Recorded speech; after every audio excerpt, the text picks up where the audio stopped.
Agri value chain, strengthening agri value chain എന്നതാണ് നമ്മൾ ഇന്ന് ചർച്ച ചെയ്യുന്ന വിഷയം. കാർഷിക മൂല്യ ശൃംഖലയുടെ ശാക്തീകരണം എന്നുള്ളതാണ് വിഷയം. കാർഷിക മൂല്യ ശൃംഖല, അഗ്രികൾച്ചർ വാല്യൂ ചെയിൻ എന്ന് പറയുമ്പോൾ വളരെ എളുപ്പത്തിൽ പറഞ്ഞാൽ ഫാം ടു പ്ലേറ്റ് എന്ന് നമുക്ക് പറയാം. ആ ഒരു പ്രോസസ്സിൽ ഇൻവോൾവ് ആയിരിക്കുന്ന എല്ലാവരും ഉൾപ്പെടുന്ന, അതിൽ പ്രൊഡ്യൂസർ ആയിട്ടുള്ള ഫാർമർ ഉണ്ടാവും, ഡിസ്ട്രിബ്യൂട്ടേഴ്സ് ഉണ്ടാവും, ട്രാൻസ്പോർട്ടേഴ്സ് ഉണ്ടാവും, പ്രോസസ്സേഴ്സ് ഉണ്ടാവും, എക്സ്പോർട്ടേഴ്സ് ഉണ്ടാവും, ഫിനാൻഷ്യൽ ഇൻസ്റ്റിറ്റ്യൂഷൻസ് ഉണ്ടാവും. ഇവരെല്ലാം അടങ്ങിയ ഒരു നെറ്റ്വർക്കിനെയാണ് നമ്മൾ വാല്യൂ ചെയിൻ എന്ന് പറയുന്നത്. ഈ വാല്യൂ ചെയിനിന്റെ ശാക്തീകരണത്തിന്റെ ഇമ്പോർട്ടൻസ് എന്താണെന്ന് വെച്ചാൽ, നമ്മുടെ കർഷകർക്ക് ഉയർന്ന വരുമാനം ലഭ്യമാകണമെന്നുണ്ടെങ്കിൽ നമ്മുടെ വാല്യൂ ചെയിനിലുള്ള ബോട്ടിൽ നെക്സ് അത് ഒഴിവാക്കേണ്ടത് ആവശ്യമാണ്. വളരെ ഇമ്പോർട്ടൻ്റ് ആയിട്ടുള്ള ഒരു ടോപ്പിക് എന്നുള്ള നിലയിലാണ് ക്യാപ്കോയുടെ ഈ ഏകദിന ശില്പശാലയിൽ ഈ വിഷയം തിരഞ്ഞെടുത്തിട്ടുള്ളത്. നിങ്ങൾക്കറിയാവുന്ന പോലെ ക്യാപ്കോ കേരള ഗവൺമെന്റ് കഴിഞ്ഞ വർഷം 2023 ഒക്ടോബറിൽ പൂർത്തീകരിച്ച അല്ലെങ്കിൽ എസ്റ്റാബ്ലിഷ് ചെയ്തിട്ടുള്ള, ഇൻകോർപ്പറേറ്റ് ചെയ്തിട്ടുള്ള PPP മോഡൽ കമ്പനിയാണ്. ഈ കമ്പനിയുടെ 33% ഷെയർ സർക്കാരും 67% ഓഹരികൾ സർക്കാർ ഇതര ഏജൻസികൾക്കുമാണ്. ആ രീതിയിലാണ് വിഭാവനം ചെയ്തിട്ടുള്ളത്. ഏതാണ്ട് 122 കോടി രൂപയോളം മതിപ്പ് വരുന്ന വികസന പ്രവർത്തനങ്ങൾ, അടിസ്ഥാന സൗകര്യ വികസനത്തിന് വേണ്ടി കമ്പനി അതിന്റെ DPR തയ്യാറാക്കി സബ്മിറ്റ് ചെയ്തിരിക്കുകയാണ്. ഈ ഒരു പശ്ചാത്തലത്തിൽ ഇന്ന് ഈ ചടങ്ങിലേക്ക് എത്തിച്ചേർന്നിട്ടുള്ള, നമ്മുടെ ക്ഷണം സ്വീകരിച്ചെത്തിയിട്ടുള്ള എല്ലാവരെയും ഞാൻ സ്വാഗതം ചെയ്യുകയാണ്. ഇന്ന് ഈ ചടങ്ങിന്റെ അധ്യക്ഷത വഹിക്കാൻ ഇവിടെ എത്തിയിട്ടുള്ളത് ബഹുമാനപ്പെട്ട നിയമ, വ്യവസായ, കയർ വകുപ്പുകളുടെ മന്ത്രിയായ ശ്രീ P. രാജീവ് അവറുകളാണ്. അദ്ദേഹത്തിന്റെ തിരക്ക് പിടിച്ച ഷെഡ്യൂളിലും നമുക്ക് വേണ്ടി സമയം കണ്ടെത്തി ഇവിടെ എത്തിച്ചേർന്ന അദ്ദേഹത്തിന് നിങ്ങളുടെ ഓരോരുത്തരുടെയും പേരിൽ ബഹുമാന പുരസ്സരം ഞാൻ സ്വാഗതം ആശംസിക്കുന്നു.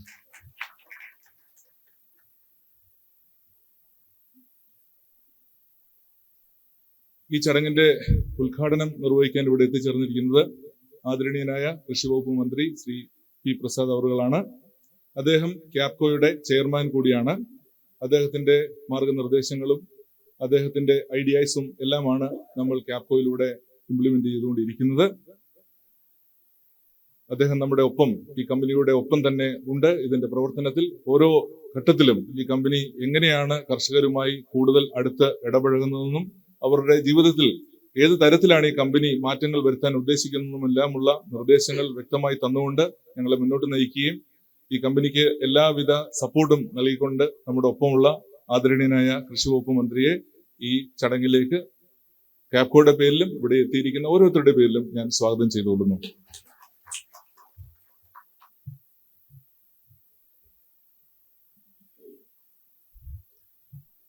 ഇവിടെ സ്പെഷ്യൽ അഡ്രസ് ചെയ്യുവാനായിട്ട് എത്തിയിരിക്കുന്നത് കൃഷി വകുപ്പിന്റെ അഗ്രികൾച്ചർ പ്രൊഡക്ഷൻ കമ്മീഷണർ, അതുപോലെ പ്രിൻസിപ്പൽ സെക്രട്ടറിയും ഒപ്പം ക്യാപ്കോയുടെ മാനേജിംഗ് ഡയറക്ടറുമായ ഡോക്ടർ B. അശോക് IAS അവറുകളാണ്.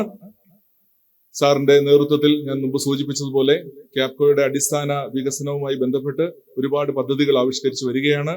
അതുപോലെ തന്നെ ഞാൻ സൂചിപ്പിച്ചതുപോലെ 67% ഓഹരി, ആ നിക്ഷേപം, അതിന്റെ ശ്രമങ്ങൾ നടന്നുകൊണ്ടിരിക്കുകയാണ്. എല്ലായ്പ്പോഴും ക്യാപ്കോയുടെ പ്രവർത്തനവുമായി ഓരോ ഘട്ടത്തിലും നമ്മുടെ ഒപ്പം നിന്ന് സപ്പോർട്ട് ചെയ്യുന്ന അശോക് സാറിനെ നിങ്ങളുടെ ഓരോരുത്തരുടെയും പേരിൽ ഹാർദമായി ഞാൻ സ്വാഗതം ചെയ്യുന്നു.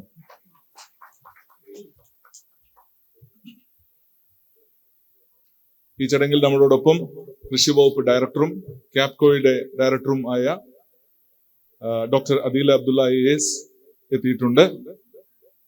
മാഡത്തെയും സ്നേഹപൂർവ്വം ഈ ചടങ്ങിലേക്ക് ഞാൻ സ്വാഗതം ചെയ്യുന്നു.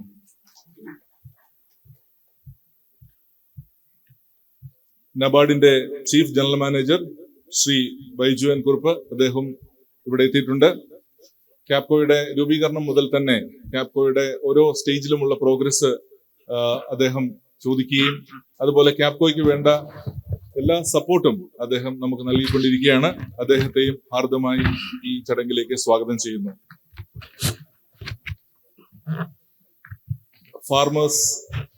ഫാർമർ എന്ന കാറ്റഗറിയെ പ്രതിനിധീകരിച്ച് ഇന്ന് ഇവിടെ എത്തിയിരിക്കുന്ന വയനാട് ഹിൽസ് FPCയുടെ ഡയറക്ടർ ശ്രീ സുനിൽ കുമാർ, അദ്ദേഹത്തെയും സ്നേഹപൂർവ്വം ഞാൻ ഈ ചടങ്ങിലേക്ക് സ്വാഗതം ചെയ്യുന്നു.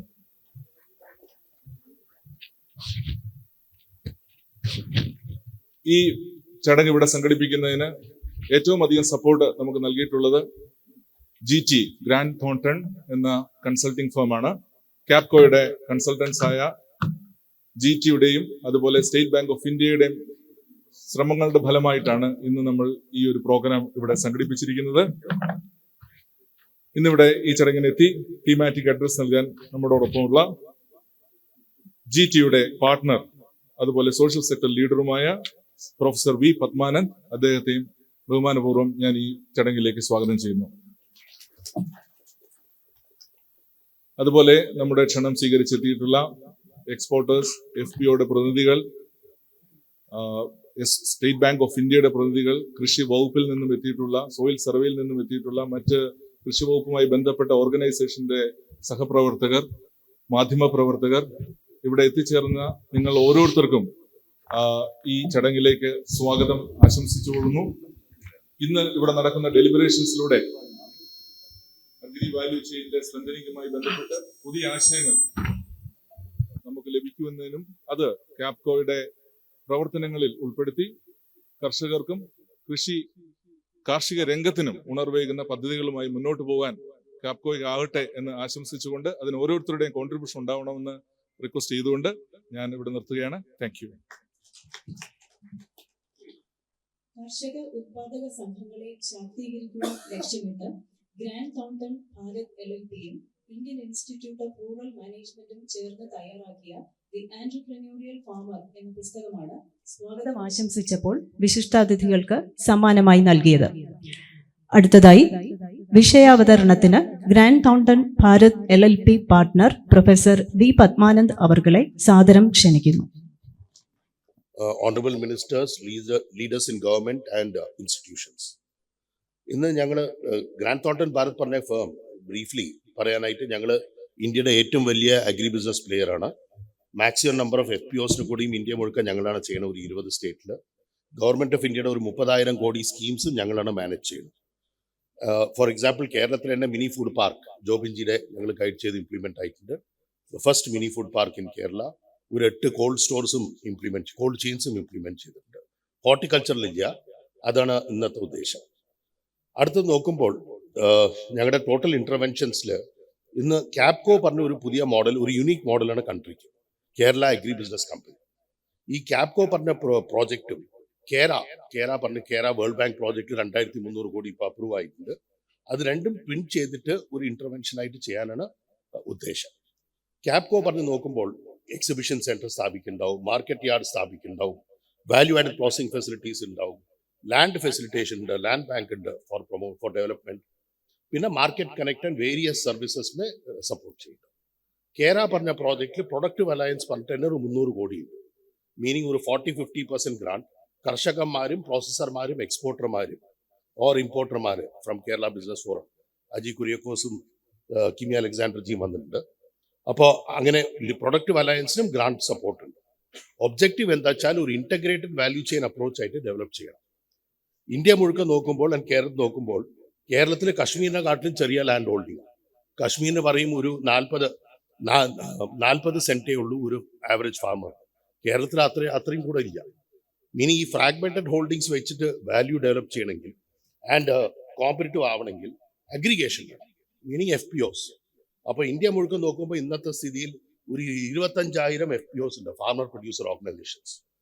മഹാരാഷ്ട്ര നോക്കിയാൽ ഒരു 8,000 FPOs ഉണ്ട്. പക്ഷേ കേരളത്തിൽ ഇന്ന് കുറച്ച് പുതിയതായി തുടങ്ങിയതുകൊണ്ട് സുനിൽ കുമാർജി കൊണ്ട് അപ്പോൾ തുടങ്ങിയതാണ്. ഒരു 400 FPOs ഉണ്ട്. അപ്പോൾ ഇന്ത്യയിൽ ഏത് സ്റ്റേറ്റ് നോക്കിയാലും 2,000-5,000 FPOs ഉള്ളത്. കേരളത്തിൽ ഇപ്പോൾ ഒരു നേസൻ സ്റ്റേജിൽ ഭയങ്കരമായിട്ട് ഇപ്പോൾ ഡെവലപ്പ് ആകുന്നു. അപ്പോൾ അതൊരു ഇമ്പോർട്ടൻറ്റ് ഇൻ്റർവെൻഷനാണ്. ഇങ്ങനത്തെ FPOസിനെ മാർക്കറ്റിൻ്റെ കൂടെ കണക്ട് ചെയ്യണം. So market-led production is very important. So fragmented holdings ഉള്ള പ്രോബ്ലം സോൾവ് ചെയ്യണം. ഇൻഫ്രാസ്ട്രക്ചറിന്റെ പ്രോബ്ലം, ഇൻഫ്രാസ്ട്രക്ചർ പറഞ്ഞാൽ പോസ്റ്റ് ഹാർവസ്റ്റ് ഇൻഫ്രാസ്ട്രക്ചർ ആവും, ടെർമിനൽ മാർക്കറ്റ് ഇൻഫ്രാസ്ട്രക്ചർ ആവും, എക്സിബിഷൻ സെന്റേഴ്സ് ആവാം. ഇതൊക്കെയാണ് ക്യാപ്കോ സ്ഥാപിക്കാൻ പോകുന്നത്. ആൻഡ് എല്ലാം PPP mode, public private partnership. Government of ഇന്ത്യയുടെ എല്ലാ സ്കീംസും PPP മോഡാണ്. ഗവൺമെന്റ് പ്ലാൻ ചെയ്യും, ഡിസൈൻ ചെയ്യും, പക്ഷേ private will be implementing it and managing the facility. അങ്ങനത്തെ ഒരു മോഡലേ സസ്റ്റൈനബിൾ ആയിട്ട് കണ്ടിട്ടുള്ളൂ. അടുത്തത് ഞങ്ങൾ നോക്കുമ്പോൾ കേരളത്തിന്റെ കമ്പാരിറ്റീവ് അഡ്വാൻറ്റേജ് ഉള്ള കമോഡിറ്റീസ് എന്തൊക്കെയാണ്? കോഫി ആയിക്കോട്ടെ, സ്പൈസസ് ആയിക്കോട്ടെ, ബനാന ആയിക്കോട്ടെ, മാംഗോ ആയിക്കോട്ടെ, Jack fruit. For example middle east ഇടയ്ക്ക് പോയിട്ട് യൂറോപ്പ് ഇടയ്ക്ക് പോയിട്ട് സ്റ്റഡി ചെയ്തു. റീസെന്റ് KBF ഞങ്ങൾ ഖത്തറിൽ ഇൻവൈറ്റ് ചെയ്തു. ഈ സ്റ്റഡി ചെയ്യുമ്പോൾ ഞങ്ങൾ എന്താ കാണുന്നത്? $1 ബില്യൺ, ഒരു 10,000 കോടിയുടെ ഇമ്പോർട്ട് ഹോർട്ടിക്കൾച്ചറിന്റെ ലൂലു ഗ്രൂപ്പ് ആയിക്കോട്ടെ, വേറെ ഒക്കെ മലയാളീസ് ഇമ്പോർട്ട് ചെയ്യും. പക്ഷെ അതിൻ്റെ ഒരു 10% കൂടെ ഇന്ത്യയിലില്ല. 90% അത് സ്പെയിൻ ആയിക്കോട്ടെ, അല്ല ഉറുഗ്വേ ആയിക്കോട്ടെ, അല്ലെങ്കിൽ ഫിലിപ്പീൻസ് ആയിക്കോട്ടെ, അവിടെ നിന്നാണ് മേടിക്കുന്നത്. എന്ത്? You are not making what the market wants. ചക്ക വേണമെങ്കിൽ അവർ പറഞ്ഞു മലേഷ്യൻ ചക്ക പോലെ വേണം, ആ സ്വീറ്റ്നസ്, ഹണിയുടെ ഫ്ലേവർ വേണം. അപ്പോൾ ആ ഫ്ലേവർ വെച്ച് ഞങ്ങൾ ഉണ്ടാക്കിയാൽ ഞങ്ങളുടെ ആൾക്കാർ മേടിച്ചിട്ട് മിഡിൽ ഈസ്റ്റ് മുഴുവൻ മാർക്കറ്റ് ക്യാപ്ചർ ചെയ്യാം. ബനാന പറഞ്ഞിട്ട് അവിടെ മെക്കനൈസ്ഡ് ആയിട്ടാണ് കട്ടിങ്, പിന്നെ റീറ്റെയിൽ കടയ്ക്ക് പോകും.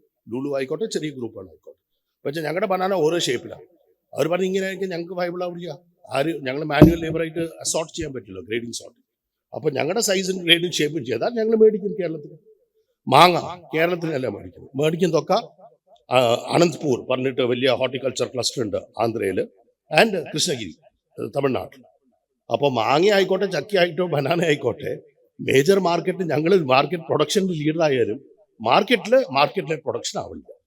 അപ്പോൾ ബയ്യർമാരുടെ കൂടെ ഇരുന്നിട്ട് കുറേ റീറ്റെയിലർമാർ ഇന്ന് വരുന്നുണ്ട്, കുറേ എക്സ്പോർട്ടർമാർ ഇന്നുണ്ട് എല്ലാ സെഷനിലും. അവർക്ക് വേണ്ടിയ വെറൈറ്റി, അവർക്ക് വേണ്ടിയ കളറ്, അവർക്ക് വേണ്ടിയ സൈസ് വെച്ച് ചെയ്താൽ കമോഡിറ്റിയും എക്സ്പോർട്ട് ആവും, വാല്യൂ അഡീഷണൽ പ്രോഡക്ട്സും എക്സ്പോർട്ട് ആവും. ഇത് വളരെ അത്യാവശ്യമാണ്. ഇന്നത്തെ പ്രോഗ്രാമിന്റെ ഉദ്ദേശം ബെസ്റ്റ് പ്രാക്ടീസസ് എന്താണെന്ന് പറഞ്ഞിട്ട് ഡിസ്കഷൻ ഉണ്ടാവും. ഫോർ എക്സാമ്പിൾ, ബെസ്റ്റ് പ്രാക്ടീസ് മാർക്കറ്റിംഗിൽ എന്താ? വേൾഡ് ബാങ്കിന്റെ പ്രോജക്റ്റും ഏഷ്യൻ ഡെവലപ്മെന്റ് ബാങ്കിന്റെ പ്രോജക്ട്സ് ഇന്ത്യ മുഴുക്ക എല്ലാ ഒരു 7 സ്റ്റേറ്റിൽ ഞങ്ങളാണ് മാനേജ് ചെയ്യും. ഒരു 10,000 കോടിക്ക്. ഈ സ്കീമിലൊക്കെ എല്ലാവരും ഞങ്ങൾ ഒരു സ്റ്റീവേർഡ്ഷിപ്പ് ഫോറം പറഞ്ഞ് രൂപിക്കും. സ്റ്റീവേർഡ്ഷിപ്പ് ഫോറം പറഞ്ഞാൽ വേറെ ഒന്നുമില്ല, വെളിയിലുള്ള ഇമ്പോർട്ടർമാരും എക്സ്പോർട്ടർമാരും ഇവിടുന്നും കർഷകന്മാരുടെ പ്രൊഡ്യൂസർ ഗ്രൂപ്പ്സും എല്ലാവരും ഒരു കൗൺസിൽ പോലെ ഒരു ലൂസ് അസോസിയേഷനായി അവരുടെ റിക്വയർമെന്റ് ആയിട്ട് പ്രൊഡക്ഷൻ ഉണ്ടാവണം. അത്രയേ ഉള്ളൂ. അടുത്ത ബെസ്റ്റ് പ്രാക്ടീസ്, ഇത് മഹാരാഷ്ട്രയിലും വലിയ തിങ് ആയിട്ട് നാസിക് ഗ്രേപ്സ് മുതൽ ഓരോ ഹോർട്ടിക്കൾച്ചർ വാല്യൂ ചെയിനും ഒരു സ്റ്റീവേർഡ്ഷിപ്പ് ഫോറം ഉണ്ട്. അതേയും ഞങ്ങൾ ഇവിടെ കേരളത്തിൽ ചെയ്യാൻ ഒരു ഓപ്ഷനാണ്. അടുത്തത് ബ്രാൻഡിങ് പറഞ്ഞിട്ട് സ്റ്റേറ്റ് ഗവൺമെന്റ് സപ്പോർട്ട് തന്നെ. നാസിക്കിന്റെ ഗ്രേപ്സ് ആയിക്കോട്ടെ, സുല വൈൻസിനൊക്കെ കേട്ടിട്ടുണ്ടാവും. നാസിക്കിന്റെ ഗ്രേപ്പ് ആയിട്ടോ പോമഗ്രാനറ്റ് ആയിക്കോട്ടെ, എല്ലാത്തിനെയും ബ്രാൻഡിങ് എഫേർട്ടിന് സ്റ്റേറ്റ് ഗവൺമെന്റ് സപ്പോർട്ട് ഉണ്ട്. അപ്പോൾ മഹാരാഷ്ട്ര ഇപ്പോൾ നമ്പർ 1 ആയി ഹോർട്ടിക്കൾച്ചറിന്റെ എക്സ്പോർട്ടിൽ. ആൻഡ് ലുലു ഗ്രൂപ്പിന്റെയും സോഴ്സിംഗ് ബേസ് INI ഫാമുണ്ട്, ദേശായി ഫ്രൂട്ട് ഉണ്ട്, അവരിന്ന് ചിലപ്പോൾ പങ്കെടുക്കുന്നുണ്ടാവും. അവരുടെ ബേസൊക്കെ പൂനെയിലാണ്. അപ്പോൾ ലുലു ഗ്രൂപ്പ് മേടിക്കുന്നത് പൂനെ, മഹാരാഷ്ട്ര, ബിക്കോസ് അവർ അത്ര മാർക്കറ്റ് കണക്ടിവിറ്റി ആയിട്ട് മാർക്കറ്റ് നെറ്റ് പ്രൊഡക്ഷന് പോയി. പക്ഷേ കേരളത്തിലും കുറച്ച് ഇപ്പോൾ പ്രൊക്യൂർ ആകാൻ തുടങ്ങിയിട്ടുണ്ട്. അടുത്തത് ബെസ്റ്റ് പ്രാക്ടീസ് പറഞ്ഞ് നോക്കുമ്പോൾ ഇന്ന് ഞങ്ങൾ ചർച്ച ചെയ്യുന്നുണ്ടാവും public private partnership. For example, government of ഇന്ത്യയുടെ ആയിക്കോട്ടെ, സ്റ്റേറ്റ് ഗവൺമെന്റ് ആയിക്കോട്ടെ, ഇൻഡസ്ട്രിയൽ എസ്റ്റേറ്റ് മുതൽ മാർക്കറ്റ് യാർഡ് മുതൽ എക്സിബിഷൻ സെന്റർ ഒക്കെ പബ്ലിക് പ്രൈവറ്റ് പാർട്ട്ണർഷിപ്പ്. സ്റ്റേറ്റ് ഗവൺമെന്റോ സെൻട്രൽ ഗവൺമെന്റ് 50% തരും, 50% പ്രൈവറ്റ് സെക്രട്ടേറിയറ്റ് അവർ നടത്തും. ഇങ്ങനെയാണ് എല്ലാവരുടെയും മോസ്റ്റ് സക്സസ്ഫുൾ ആയിട്ട്. മഹാരാഷ്ട്ര ആയിക്കോട്ടെ, തമിഴ്നാട് ആയിക്കോട്ടെ, എവിടെ വരുന്നത്. അടുത്തത് ക്രെഡിറ്റ് പറഞ്ഞ് നോക്കുമ്പോൾ farming, agri value chain develop ചെയ്യാനായിട്ട് ഫിനാൻഷ്യൽ ഇന്റർമീഡിയേഷൻ ലോൺ പറഞ്ഞിട്ട് ഞങ്ങൾ മഹാരാഷ്ട്രയിൽ ഡെവലപ്പ് ചെയ്തു. ADB വേൾഡ് ബാങ്ക് പ്രോജക്റ്റ് ഒരു 500 കോടി ADB ഫണ്ട്സ് വെച്ചിട്ട് ആൻഡ് വേൾഡ് ബാങ്ക് ഫണ്ട്സ് വെച്ചിട്ട് 500 കോടി വെച്ച് ഇൻട്രസ്റ്റ് സബ്വെൻഷൻ ഒരു 8% റേറ്റ് ഓഫ് ഇൻട്രസ്റ്റിൽ എന്തൊക്കെ വേണോ productive investment in agri value chain develop ചെയ്യാൻ അവർ through NBFC and through bank of Baroda കൊടുക്കാൻ. സോ ഫിനാൻഷ്യൽ ഇന്റർമീഡിയേഷൻ ലോൺ ഒരു ഇൻസ്ട്രുമെന്റ് ആയിട്ടും ഇവോൾവ് ചെയ്യാൻ ഓപ്ഷനാണ്. അടുത്തത് ഞങ്ങൾ സിഡ്ബിയുടെയും MSME സെക്ടറിന്റെയും ഇന്ത്യ മുഴുക്കെ സിഡ്ബിയും റാംപ് വേൾഡ് ബാങ്ക് പ്രോജക്റ്റിനെയും ഞങ്ങളുടെ PMA ഇന്ത്യയുടെ ഒരു 20 സ്റ്റേറ്റിൽ അവിടെ ഒരു സിഡ്ബിയുടെ ഒരു ക്രെഡിറ്റ് ഗ്യാരണ്ടി ഫണ്ട് സ്കീം പറഞ്ഞു കൊടുക്കുന്നു. സിഡ്ബിയുടെ ക്ലസ്റ്റർ ഡെവലപ്മെന്റ് സ്കീം. അപ്പോൾ ക്ലസ്റ്റർ ഡെവലപ്മെന്റ് സ്കീമിൽ SCDF, നബാർഡിന്റെ RIDF പോലെ SCDF, അതും വളരെ കുറവായ റേറ്റ് ഓഫ് ഇൻട്രസ്റ്റ്, ഒരു 5% റേറ്റ് ഓഫ് ഇൻട്രസ്റ്റിൽ എന്ത് ഇൻഫ്രാസ്ട്രക്ചർ വേണമെങ്കിൽ ഡെവലപ്പ് ചെയ്യാം on PPP mode or through state government. അതല്ലാണ്ട് state level credit guarantee fund, ഇപ്പോൾ കർഷകന്മാർ പ്രൊഡ്യൂസർ ഗ്രൂപ്പിന് ക്രെഡിറ്റ് ഗ്യാരണ്ടി സ്പെഷ്യൽ സ്കീം വേണമെങ്കിൽ ഒരു സെപ്പറേറ്റ് ക്രെഡിറ്റ് ഗ്യാരണ്ടി ഫണ്ട് ചെയ്യാം, അത് തമിഴ്നാട്ടിൽ ചെയ്യും. സോ ഇങ്ങനത്തെ കുറേ ഇൻസ്ട്രുമെന്റ്സിന്റെ ബെസ്റ്റ് പ്രാക്ടീസ് ഇന്ന് ഞങ്ങൾ ചർച്ചയിൽ ഡിസൈഡ് ചെയ്തിട്ട് ഒരു ആക്ഷൻ പ്ലാൻ പോയിട്ട് ഒരു road map to support the ക്യാപ്കോ ഇംപ്ലിമെന്റേഷൻ നോക്കുന്നുണ്ടാവും. അടുത്തത് ഞങ്ങളുടെ FPO നോക്കും. FPO പറഞ്ഞ് നോക്കുമ്പോൾ കേരളത്തിൽ ആയിക്കോട്ടെ കുറേ സ്റ്റേറ്റ്സിലും ഇപ്പോഴും ഇൻപുട്ട് മാർക്കറ്റിംഗ് നോക്കും, ഇൻപുട്ട് ആക്ടിവിറ്റി നോക്കും, ഔട്ട്പുട്ട് നാം നോക്കും, ഒരു കോമൺ ഫെസ്റ്റ് നോക്കും. പക്ഷെ ഒരു നല്ല FPO ആണെങ്കിൽ ഒരു 15 ആക്ടിവിറ്റി ചെയ്യാം. 15 പറഞ്ഞാൽ എന്താ, പോളിസി ചേഞ്ച് വേണം. ഇന്ത്യയിൽ കുറേ സ്റ്റേറ്റിൽ ഇപ്പോൾ MSP മിനിമം സപ്പോർട്ട് പ്രൈസ് കൊടുക്കില്ലേ, സ്റ്റേറ്റ് ഗവൺമെന്റും സെൻട്രൽ ഗവൺമെന്റും ഒക്കെ FPO ചെയ്യും. മിനിമം സപ്പോർട്ട് പ്രൈസ് വേറെ ട്രേഡർമാരല്ല.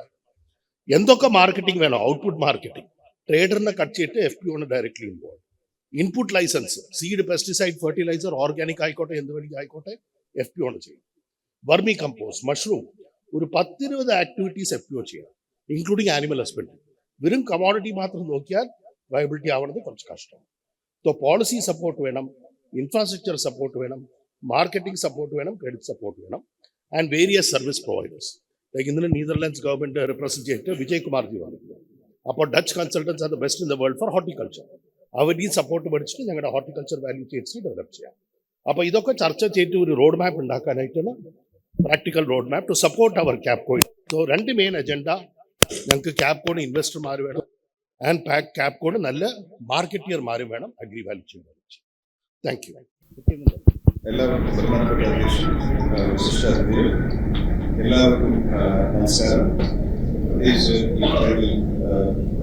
ഈ പദവിയിൽ ക്ഷണം സ്വീകരിച്ച് വളരെ ദൂരത്തു നിന്നും വിദേശത്തു നിന്നും പങ്കെടുക്കുന്ന എല്ലാ ഡെലിഗേറ്റ്സിനും സ്നേഹാദരം. ഇതിൽ ഞങ്ങളോട് സഹകരിക്കുന്ന നബാർഡിൻ്റെ chief general manager, state bank of ഇന്ത്യയുടെ ജനറൽ മാനേജർ തുടങ്ങിയ എല്ലാവരെയും പേരെടുത്ത് പറയാൻ ഈ ഘട്ടത്തിൽ സമയം ഞാൻ ചെലവഴിക്കേണ്ടതില്ല. മിനിസ്റ്റേഴ്സിന് വേറെ പ്രധാന പരിപാടികളിലേക്ക് പോകേണ്ടതുള്ളതുകൊണ്ട് ഏറ്റവും ചുരുങ്ങിയ വാക്കുകളിൽ ഇതിൻ്റെ ഒരു ആമുഖം മാത്രം പറയുകയാണ്. കൃഷി വകുപ്പിൽ വന്നപ്പോൾ കൃഷി വകുപ്പിൽ ഏറെ വർഷങ്ങളായിട്ട് മുന്നോട്ടെടുക്കേണ്ടതായിട്ട് ഗവൺമെൻറ് കണ്ട 2-3 കാര്യങ്ങളാണ്.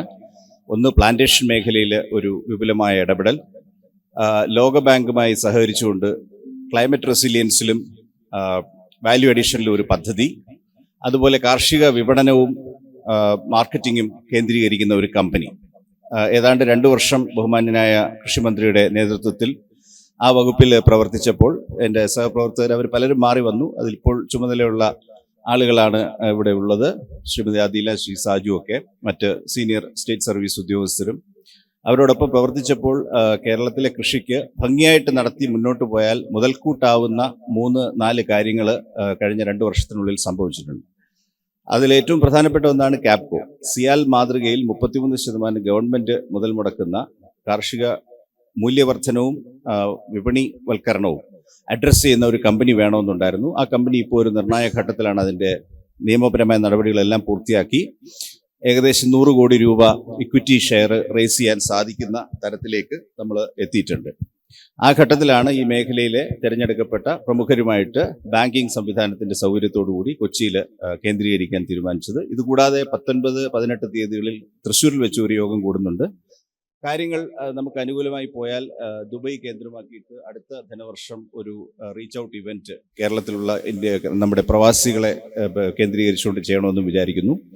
ആദ്യഘട്ടത്തിൽ 100 കോടിയോളം ഇക്വിറ്റി റേസ് ചെയ്ത ശേഷം കേരളത്തിൻ്റെ കാർഷിക വിപണികളെ അടുത്ത ഘട്ടത്തിലേക്ക് കൊണ്ടുവരിക, ഇലക്ട്രോണിക് മാർക്കറ്റിംഗ്, ഇങ്ങനെ കേരളത്തിലെ കർഷകർക്കും കാർഷിക ഗ്രൂപ്പുകൾക്ക് ഇതിലെ സ്റ്റേക്ക് ഹോൾഡേഴ്സിന് ഒരു പ്ലാറ്റ്ഫോം ഒരുക്കലാണ് ആ കമ്പനിയുടെ നിയോഗം. അതൊരു സാധാരണ സർക്കാർ PSU പോലെ പ്രവർത്തിക്കാൻ നിയുക്തമല്ല. സൂചിപ്പിച്ച പോലെ 67% സ്വകാര്യ ഓഹരി റേസ് ചെയ്യാനുള്ള ബാധ്യതയും കൂടിയുണ്ട്. അപ്പോൾ ഇതാണ് ഇന്നത്തെ വർക്ക്ഷോപ്പിൻ്റെ ഒരു ആമുഖമായിട്ട് അല്ലെങ്കിൽ പശ്ചാത്തലമായിട്ട് പറയാനുള്ളത്. മറ്റൊരു പ്രധാന ഡെവലപ്മെൻ്റ് ആണ് പല വർഷങ്ങളായിട്ട് ചർച്ചയിൽ 19 ശേഷം ചർച്ചയിലിരുന്ന 2700 കോടി അടങ്കൽ വരുന്ന വാല്യൂ അഡീഷനിലും ക്ലൈമറ്റ് റെസിലിയൻസിലും ഒരു ബൃഹത്തായ പദ്ധതി കേരളത്തിന് ലോകബാങ്ക് അനുവദിച്ചു. അതിൻ്റെ പെർസൂ ചെയ്തിട്ട് Kerala climate resilience and value addition project എന്ന് പറഞ്ഞിട്ട് അത് ഈ ധനകാര്യ വർഷം ലോഞ്ച് ആവുകയാണ്. അടുത്ത വർഷം ഏതാണ്ട് 300 കോടിയിൽ പരം. അതിൽ 2 വകുപ്പുകളും, പ്ലാന്റേഷൻ ഇൻഡസ്ട്രീസ് ഡിപ്പാർട്ട്മെൻറ്റും കൃഷി വകുപ്പും സംയുക്തമായിട്ട് നടപ്പാക്കുന്ന പദ്ധതിയാണ്. അങ്ങനെ അത് മുന്നോട്ട് കൊണ്ടുപോകാൻ പറ്റുള്ളൂ. ഇതിന് സമാന്തരമായിട്ട് ഇൻഡസ്ട്രീസ് വകുപ്പ് പ്ലാന്റേഷനുകളെ കുറിച്ചൊരു സമഗ്രമായ സ്റ്റഡി റിപ്പോർട്ട് കൊണ്ടുവന്നിട്ടുണ്ട്. വ്യക്തിഗതമായിട്ട് എനിക്കത് കേരളത്തിലെ ഹോർട്ടിക്കൾച്ചറിനെയും പ്ലാന്റേഷൻ മേഖലയെയും വളരെ അധികം അതിനകത്ത് മൂല്യം സൃഷ്ടിക്കുമെന്ന് ഞാൻ വിശ്വസിക്കുകയാണ്. ഈ 3 നടപടികൾ കൂടാതെ കാർഷിക വിദ്യാഭ്യാസവും ഗവേഷണവും മെച്ചപ്പെടുത്തുന്നതിൻ്റെ ആവശ്യത്തിലേക്ക് ഒരു പഠന റിപ്പോർട്ട് കൂടി കൃഷി വകുപ്പ് കൊണ്ടുവന്നിട്ടുണ്ട്. അത് ഏതാനും ആഴ്ചകൾക്കുള്ളിൽ തന്നെ ഗവൺമെന്റിന്റെ മുന്നിൽ വരും. ഇതുകൂടാതെ ചെയ്ത എനിക്ക് തോന്നുന്നത് കൃഷി വകുപ്പിൽ ഭാവിയിലേക്ക് പ്രധാനമായിട്ടുള്ള ഒരു സംഗതിയാണ് കേരളത്തിൽ നിലവിലുള്ള റൈസ് പ്രൊക്വയർമെന്റ്. ആ നടപടി കൂടുതൽ ശക്തവും കാര്യക്ഷമമാക്കുന്നതിലേക്കും ഒരു വിദഗ്ധ റിപ്പോർട്ട് ഗവൺമെന്റിന്റെ ഇപ്പോൾ ക്യാബിനറ്റ് ലെവലിൽ ക്യാബിനറ്റ് സബ് കമ്മിറ്റിയുടെ പരിഗണനയിൽ വന്നു. ഞാൻ വ്യക്തിഗതമായിട്ട് വിചാരിക്കുന്നത് ഈ റിപ്പോർട്ടുകൾ ഫലപ്രാപ്തിയിലേക്ക് കൊണ്ടുവരുമ്പോൾ വാസ്തവത്തിൽ കേരളത്തിലെ കാർഷിക മേഖലയിൽ വളരെ കാലമായിട്ട് സംസാരിക്കപ്പെട്ടുകൊണ്ടിരിക്കുന്ന ഒരുപാട് കാര്യങ്ങളിൽ സ്റ്റേറ്റിന് ഫലപ്രദമായിട്ട് മുന്നോട്ട് വരാൻ സാധിക്കുമെന്നുള്ളതാണ്. കാർഷിക മേഖലയിലെയും കാർഷിക മൂല്യവർദ്ധനയിലെയും വിഷയങ്ങളെക്കുറിച്ച് ഞാൻ ഈ ചെറിയ സംസാരത്തിൽ ഞാൻ പരാമർശിക്കാൻ ആഗ്രഹിക്കുന്നില്ല. അത് വിപുലമായ ഒരു വിഷയം തന്നെയാണ്. പക്ഷെ ഇതിലെ ഒരു പൊതു വിഷയമായിട്ട് എനിക്ക് കാണാൻ കഴിഞ്ഞ ദിവസം കേരള വികസന മാതൃകയ്ക്ക് വേണ്ട ഭേദഗതികൾ എന്ന വിഷയത്തെക്കുറിച്ചൊരു ചെറിയ റൈറ്റപ്പ് ഒരു മീഡിയ ആവശ്യപ്പെട്ടപ്പോൾ ഞാനതിൽ എഴുതിയ ഒരു വാചകം എന്ന് പറയുന്നത് കേരളത്തിന്റെ ആസ്പിറേഷൻ ഭാവിയിലേക്കാണ് 2024. സ്വാഭാവികമായിട്ടും നമ്മുടെ സിസ്റ്റത്തിന്റെ തലയും കഴുത്തും എല്ലാം 2024 ഭാവിയിലേക്ക് എടുക്കേണ്ട സംവിധാനം 2024 ഒരു പക്ഷേ 5, 10, 15 കൊല്ലം പിന്നോട്ട് കിടക്കുകയാണ് നമ്മുടെ അതിന്റെ നടുക്കണ്ടം. പക്ഷെ നിർഭാഗ്യവശാൽ ഇതിനെയെല്ലാം താങ്ങി നിർത്തുന്ന ലീഗൽ എക്കോസിസ്റ്റം 1960-നും 2008-നും 2010-നും ഒക്കെ ഇടയിൽ സൃഷ്ടിച്ചാണ്. അപ്പം ഏറ്റവും പുതിയ നിയമം പോലും ആക്ച്വലി 16 വർഷം മുമ്പുള്ളതാണ്. 16 വർഷം ഇന്നത്തെ സമ്പദ് വ്യവസ്ഥയുടെ ചലനത്തിലൊരു ഞാൻ പാഡി വെറ്റ്ലൻഡ് ആക്ടിന്റെ കാര്യമാണ് പറഞ്ഞത്. 16 വർഷം ഇന്നത്തെ സാഹചര്യത്തിൽ അനുദിനം ഇപ്പൊ ഈ കൃത്രിമ ബുദ്ധിസങ്കേതം എല്ലാം വന്നിരിക്കുന്ന സാഹചര്യത്തിൽ 16 വർഷം ഒരു വലിയ കാലയളവാണ്. അപ്പൊ നമ്മൾ ആലോചിക്കണം, കേരളത്തിന്റെ ഭൂമിയുടെ വിപണനവും നിയന്ത്രണവും നിയന്ത്രിക്കുന്ന നിയമം 1965-ലേതാണ്. 65-ലെ നിയമമാണ്. ഏതാണ്ട് ഇവിടെ സന്നിഹിതരായിരിക്കുന്ന ആളുകളിലെ ഏറ്റവും മുതിർന്ന ആൾ ജനിച്ച വർഷമുള്ള നിയമം കൊണ്ടാണ് നമ്മൾ 2024-ലെ കൃഷിയുടെ ആവശ്യത്തിന് സപ്ലൈ ഓഫ് ലാൻഡ് എന്നുള്ള ഒരു ഘടകം പരിശോധിച്ചാൽ തന്നെ ഈ കഴിഞ്ഞ വർഷങ്ങളിൽ എത്ര നിയന്ത്രണ വിധേയമായിട്ട് കൃഷിക്കോ വ്യവസായത്തിനോ ഉപയോഗിക്കാൻ പറ്റാതെ നഷ്ടപ്പെട്ടു എന്നുകൂടെ നമ്മൾ നോക്കേണ്ടതുണ്ട്. അതിന് പല ഘടകങ്ങളുണ്ട്. അപ്പോൾ അതിൻ്റെ ആ സപ്ലൈ ഓഫ് ലാൻഡ് ശരിയാക്കുക എന്നുള്ളത് കൃഷി ചെയ്യാൻ താല്പര്യമുള്ള ആളുകൾക്ക് ആവശ്യമായ തോതിൽ ഭൂമി ലഭ്യമാക്കുക എന്നുള്ളത് അതിൻ്റെ ഒരു വലിയൊരു ഘടകമാണ്. അതിലേക്ക് ഒരുപാട് കേന്ദ്രീകരിച്ച് ഈ കാര്യങ്ങൾ വരും. പലപ്പോഴും ഞാൻ വളരെ എല്ലാം നർമ്മം ചേർത്ത് ആലോചിക്കുന്നതാണ് നല്ലത്. അപ്പോൾ അസംബ്ലിയിൽ ഞാൻ കേട്ട ഒരു സംഗതി, ആക്ച്വലി എറണാകുളത്ത് നിന്നുള്ള ബഹുമാന്യന MLA തന്നെ കഴിഞ്ഞ അസംബ്ലി സെഷനിൽ ഒരു ആവശ്യം ഉന്നയിച്ചു. അദ്ദേഹത്തിന് കോർപ്പറേഷൻ പരിധിയിൽ ഒരു കൃഷിഭവനേ ഉള്ളൂ, അദ്ദേഹത്തിന് 2 കൃഷിഭവനും കൂടി വേണമെന്ന് ചോദിച്ചു. അപ്പോൾ ഞാൻ ഗാലറിയിൽ ഇരുന്ന് ഞാൻ അതിശയിക്കുകയും ചെയ്തു. കോർപ്പറേഷൻ പരിധിയിൽ അധികം കൃഷിയില്ല, മട്ടുപ്പാവിൽ കൃഷിയോ അല്ലെങ്കിൽ പൂന്തോട്ടങ്ങളൊക്കെ ഉള്ളൂ. അപ്പോൾ അദ്ദേഹത്തിന്റെ ആവശ്യവും വളരെ സത്യസന്ധമായിട്ട് അദ്ദേഹം അവതരിപ്പിച്ചു. എന്താണെന്ന് ചോദിച്ചാൽ അദ്ദേഹത്തിന്റെ പരിധിയിലാണ് ഏറ്റവും കൂടുതൽ ഈ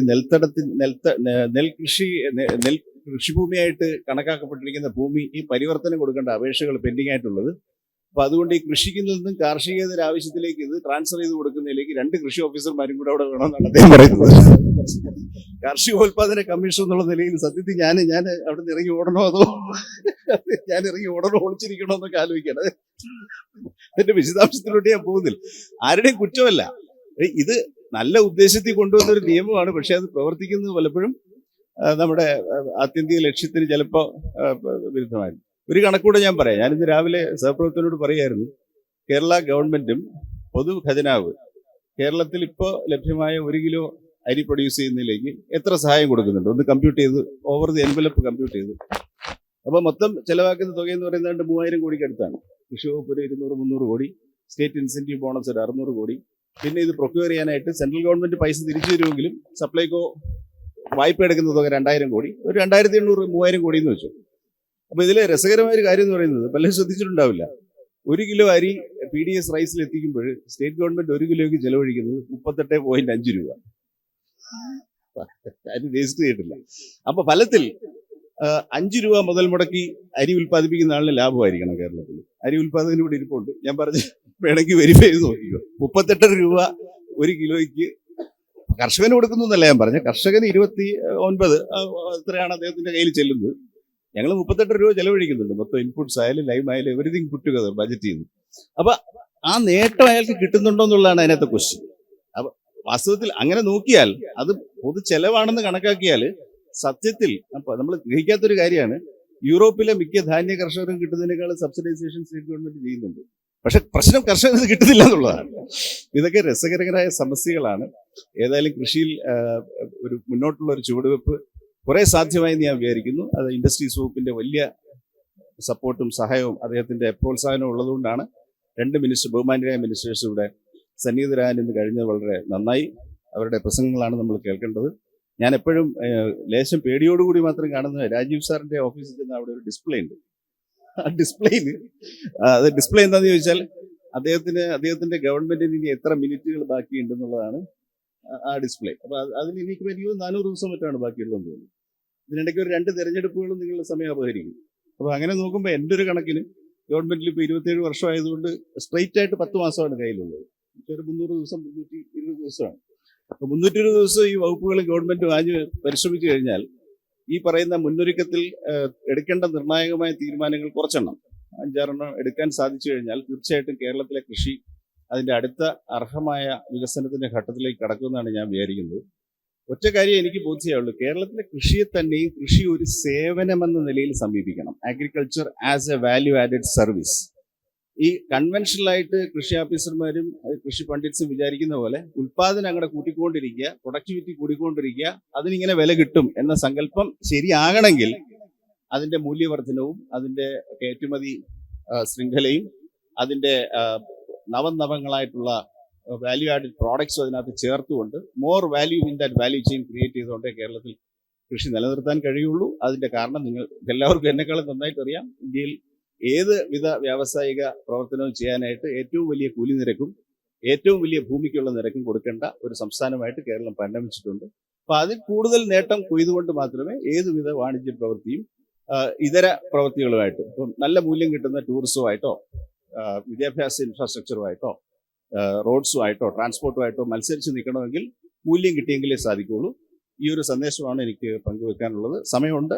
നിശ്ചയമായിട്ടും താരതമ്യേന പ്രായം കുറഞ്ഞ എന്നാൽ പരിചയസമ്പത്തുള്ള കാഴ്ചപ്പാടുള്ള 2 മിനിസ്റ്റേഴ്സാണ് അഗ്രികൾച്ചറിലും ഇൻഡസ്ട്രീസിലും ഉള്ളത്. അവര് പിന്നെ ഞാൻ എപ്പോഴും പറയാറുള്ള പോലെ ഞങ്ങൾ സ്ക്രിപ്റ്റ് റൈറ്റേഴ്സാണ്. അവരുടെ ഡയറക്ഷൻ കൂടെ വന്നു കഴിയുമ്പോഴേ നമുക്ക് പടം റിലീസ് ചെയ്യാൻ പറ്റുള്ളൂ. അപ്പോൾ അവരുടെ തീരുമാനങ്ങൾ ക്ലോസ് ചെയ്യുന്നതനുസരിച്ച് നിർണായകമായ തീരുമാനങ്ങളോടുകൂടി കേരളത്തിലെ കൃഷിക്ക് ഒരു പുതുയുഗത്തിൽ പ്രവേശിക്കാൻ കഴിയും എന്ന് പ്രത്യാശിച്ചുകൊണ്ട് ഇന്ന് ഇവിടെ എത്തിച്ചേർന്ന എല്ലാവരെയും സന്തോഷം അറിയിച്ചുകൊണ്ട് നിർത്തുന്നു.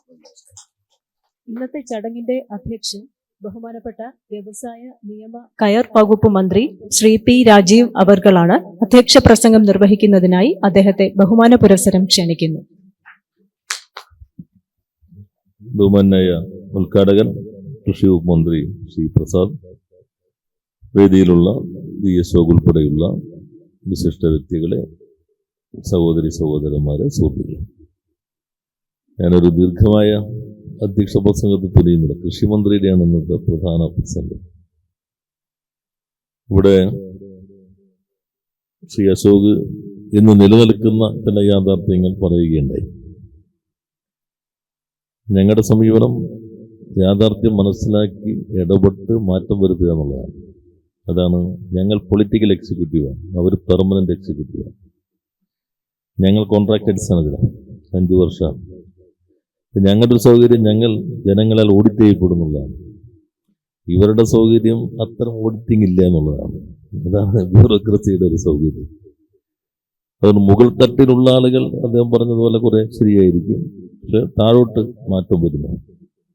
താഴോട്ട് മാറ്റം വരുന്നത് മുകൾ തട്ട് എങ്ങനെ താഴെ തട്ടിനോട് സമീപിക്കുന്നു എന്നതിൻ്റെ ഒരു അടിസ്ഥാനത്തിലാണ്. ഞങ്ങൾ വ്യവസായ വകുപ്പ് ആദ്യം ചെയ്തത് ജില്ലാ ജനറൽ മാനേജർമാർ വരെയുള്ള ആളുകളെ നേരെ IIM കാലിക്കറ്റിലേക്ക് വിട്ടു, ഒരു റെസിഡൻഷ്യൽ റിഫ്രഷർ കോഴ്സ്. ബാക്കിയുള്ളവരെ നമ്മൾ അഹമ്മദാബാദ് ഓൺട്രപ്രണർഷിപ്പ് ഡെവലപ്മെന്റ് അവിടേക്ക് വിട്ടു. താഴെ തരത്തുള്ളവർ നമ്മൾ കീഴിൽ വിട്ടു. അവിടെ വെച്ചിട്ട് എങ്ങനെ പുതിയ കാലത്ത് പുതിയ സമീപനം എങ്ങനെയായിരിക്കണം.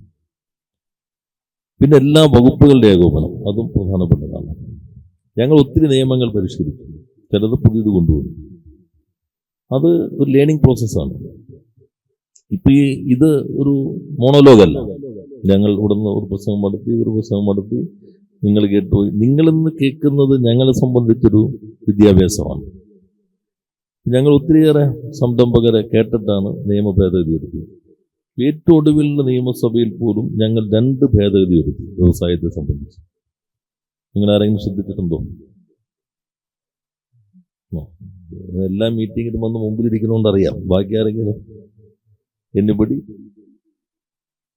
എന്നാൽ പ്രതിപക്ഷ നേതാവും മുഖ്യമന്ത്രിയും തമ്മിൽ ഏറ്റുമുട്ടിയപ്പോൾ ഉപയോഗിച്ച വാക്കുകൾ നിങ്ങൾ പലർക്കും ഓർമ്മയുണ്ടോ? ഇല്ലേ? ന്യൂസ് അവറിലൊക്കെ കേട്ടിട്ട് എല്ലാ പത്രങ്ങളിലും. ഞങ്ങളെ ജനങ്ങൾ തെരഞ്ഞെടുത്തിട്ടുള്ള പ്രധാനമായിട്ട് നിയമം നിർമ്മിക്കാൻ. ഞങ്ങൾ നിർമ്മിക്കുന്ന നിയമം ഏതാണെന്ന് പോലും നിങ്ങൾ അറിയുന്നില്ല.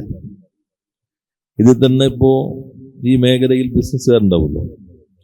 നേരത്തെ വന്നൊരു നിയമമാണ് 50 കോടി രൂപ വരെയുള്ള ഇൻവെസ്റ്റ്മെന്റ്. നേരത്തെ 10 ആയിരുന്നു, ഇപ്പം ഞങ്ങൾ വന്നതിന് 50 ആക്കി. MSME ഡെഫിനിഷൻ മാറിയതിന്റെ അടിസ്ഥാനത്തിൽ 3 വർഷം വരെ ലൈസൻസ് വേണം. 3 വർഷം കഴിഞ്ഞ് 6 മാസത്തിനുള്ളിൽ ആവശ്യമായ ലൈസൻസ് എടുത്താൽ മതി. ഈ 6 മാസമാണ് മനുഷ്യന്റെ ഏറ്റവും ടെൻഷനുള്ള മാസം. കാരണം നിക്ഷേപിച്ച് കഴിയും, പിന്നെ എല്ലാ ലൈസൻസും വേണം. ഇത് പലരും ഉന്നയിച്ചു. പിന്നെ അക്നോളജ്മെന്റ് സർട്ടിഫിക്കറ്റ് ആണ്. അപ്പോൾ ചില ബാങ്ക് അനുവദിക്കില്ല. അപ്പോൾ ഇതെല്ലാം പരിഗണിച്ചിട്ട് ഒരു ഭേദഗതി വരുത്തി അക്നോളജ്മെന്റ് സർട്ടിഫിക്കറ്റ് മാറ്റി പ്രിൻസിപ്പൽ അപ്രൂവൽ 3 വർഷം എന്നുള്ളത് 3.5 വർഷമാക്കി. 3 വർഷം കഴിഞ്ഞ് 6 മാസം എന്നുള്ളത് മാറ്റി 3.5 വർഷത്തിനുള്ളിൽ ലൈസൻസ്. അപ്പോൾ തുടങ്ങാം. ഒരു ദിവസം അവധി ഉണ്ടെങ്കിൽ ഒക്കെ സിസ്റ്റത്തിന് മുമ്പിലിരിക്കാം, നിങ്ങൾക്ക് ലൈസൻസ് വാങ്ങിക്കാം. ഇതെല്ലാം ഞങ്ങൾ സംരംഭകരിൽ നിന്ന് വരുന്ന അഭിപ്രായങ്ങളെ അടിസ്ഥാനപ്പെടുത്തി വരുത്തുന്ന മാറ്റങ്ങളാണ്. അതുകൊണ്ട് 16 വർഷം പഴക്കമുള്ള നിയമമുണ്ട് എന്ന ഒരു നിലപാട് ഭരണവകുപ്പിനുണ്ടെങ്കിൽ, ഞാൻ നിയമമന്ത്രിയാണ്, നാളെ തന്ന ഒരു കരട് നിയമം മറ്റൊന്ന് നോക്കി തരാം. നമ്മൾ മാറ്റങ്ങൾ എങ്ങനെ വരുന്നു? അത് ചിലത് പോളിസി ആയിരിക്കും, ബ്യൂറോക്രസി വിചാരിച്ച പറ്റിയെന്ന് വരില്ല. അപ്പൊ അതിനൊരു ഒബ്ജക്റ്റീവായിട്ടുള്ള കുറെ ബാക്കിംഗ് വേണ്ടി വരും. ഇന്ന കാരണം കൊണ്ട് ഇപ്പോ പ്ലാന്റേഷനിൽ നമ്മളൊരു മാറ്റം വേണം എന്ന് കൃഷിമന്ത്രി ഞാനും അങ്ങോട്ടും ഇങ്ങോട്ടുള്ള ഞങ്ങളുടെ ദീർഘകാല സൗഹൃദത്തിന്റെ കൂടി അടിസ്ഥാനത്തിൽ പലപ്പോഴും സംസാരിക്കുന്ന ഞങ്ങൾ മുന്നോട്ട് വയ്ക്കുമ്പോൾ ഞങ്ങളുടെ അഭിപ്രായമാണെങ്കിൽ ആ അഭിപ്രായത്തിൽ അത്ര ആധികാരികത ഉണ്ടാവില്ല. നമ്മുടെ വിവരങ്ങളെ അടിസ്ഥാനപ്പെടുത്തിക്കൊണ്ടാണ്. അപ്പൊ അതുകൊണ്ട് ഞങ്ങൾ കാലിക്കറ്റ് IIM പറഞ്ഞു, നിങ്ങളൊരു പഠനം നടത്തും. അവര് എല്ലാ പ്ലാന്റേഴ്സിനെയും കണ്ടു, എല്ലാ സ്റ്റേക്ക് ഹോൾഡേഴ്സായി ഡിസ്കസ് ചെയ്തു, ഫിസിക്കലി വിസിറ്റ് ചെയ്തു, ലോകത്തിന്റെ ക്രമങ്ങൾ നോക്കി, അതിൻ്റെയൊക്കെ അടിസ്ഥാനത്തിൽ അവർ റിപ്പോർട്ട് സമർപ്പിച്ചു. First recommendation diversification of the crops ആണ്. 10 വർഷത്തിൽ കൂടുതൽ ലൈഫ് ഉള്ളതെല്ലാം പ്ലാന്റേഷൻ ഡെഫിനിഷനിൽ വരാം. എന്നാൽ പ്ലാന്റേഷനായി തന്നെ തുടരണം. ടൂറിസത്തിന്റെ കാര്യത്തിൽ മാസ്റ്റർ പ്ലാന്റെ അടിസ്ഥാനത്തിൽ നിലവിലുള്ള നിയമപ്രകാരമുള്ള അനുമതികളെ പാടുള്ളൂ. ഇതിന്റെ വലിയ മാറ്റമായിരിക്കും. അപ്പോൾ ഞങ്ങൾ സ്റ്റേക്ക് ഹോൾഡേഴ്സിന്റെ മീറ്റിംഗ് ഞങ്ങൾ വിളിച്ചു, നല്ലൊരു ആശയവിനിമയം നടന്നു. കൃഷി വകുപ്പ് തന്നെ കാർഷിക യൂണിവേഴ്സിറ്റി നല്ലൊരു സെമിനാർ നടത്തി, അവരുടെ അഭിപ്രായങ്ങൾ വന്നു. ഇനി ഒരു പൊളിറ്റിക്കൽ, ഇപ്പോൾ ട്രേഡ് യൂണിയനുകളെല്ലാം അനുകൂലമാണ്, പ്ലാന്റേഴ്സ് എല്ലാം അനുകൂലമാണ്. ആ മേഖലയുമായി ബന്ധപ്പെട്ട എല്ലാവരും ആ റിപ്പോർട്ടിന്റെ പ്രധാന റെക്കമെൻഡേഷൻസിനോട് അനുകൂലമാണ്. പിന്നെ പ്ലാന്റേഷൻ ഏരിയയെ നോട്ടിഫൈ ചെയ്യണം. ഇപ്പൊ ചിലപ്പോൾ റവന്യൂ എന്ന് പറയും, അല്ലെങ്കിൽ ഫോറസ്റ്റ് പറയും, മരം കണ്ടല്ലോ ഞങ്ങളുടെയാണ്. കേരളത്തിന്റെ പ്രത്യേകത, നമ്മളുടെ ഇതിൽ 30% വന, ആകെ 1.16% സ്ഥലമേ ഉള്ളൂ നമുക്ക്. അതിന്റെ 30% വനാണ്. മരം കണ്ടാൽ അപ്പോൾ ഫോറസ്റ്റിന് വനല്ലേ എന്ന് സംശയം തുടങ്ങും. അപ്പൊ അതുകൊണ്ട് നമ്മളിപ്പോൾ അത് നോട്ടിഫൈ ചെയ്യുക. ഇങ്ങനെയുള്ള ശുപാർശകളെല്ലാം അതിനകത്ത് വന്നിട്ടുണ്ട്. എനിക്ക് തോന്നുന്നു അധികം വൈകാതെ ഒരു സമവായം, ഒരു പൊളിറ്റിക്കൽ കൺസെൻസസ് കൂടി ആവശ്യമാണ്. കുറെ മാറ്റങ്ങൾ വരുത്താൻ കഴിയും എന്നാണ് പ്രതീക്ഷിക്കുന്നത്.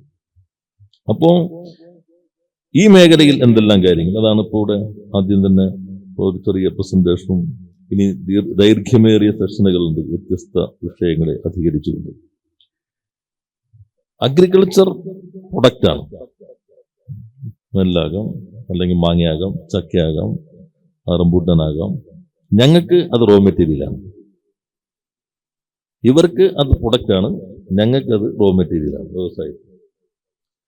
എന്നാൽ അതുണ്ടെങ്കിലേ ഇത് നിൽക്കൂ, ഇതുണ്ടെങ്കിലേ അത് നിൽക്കൂ.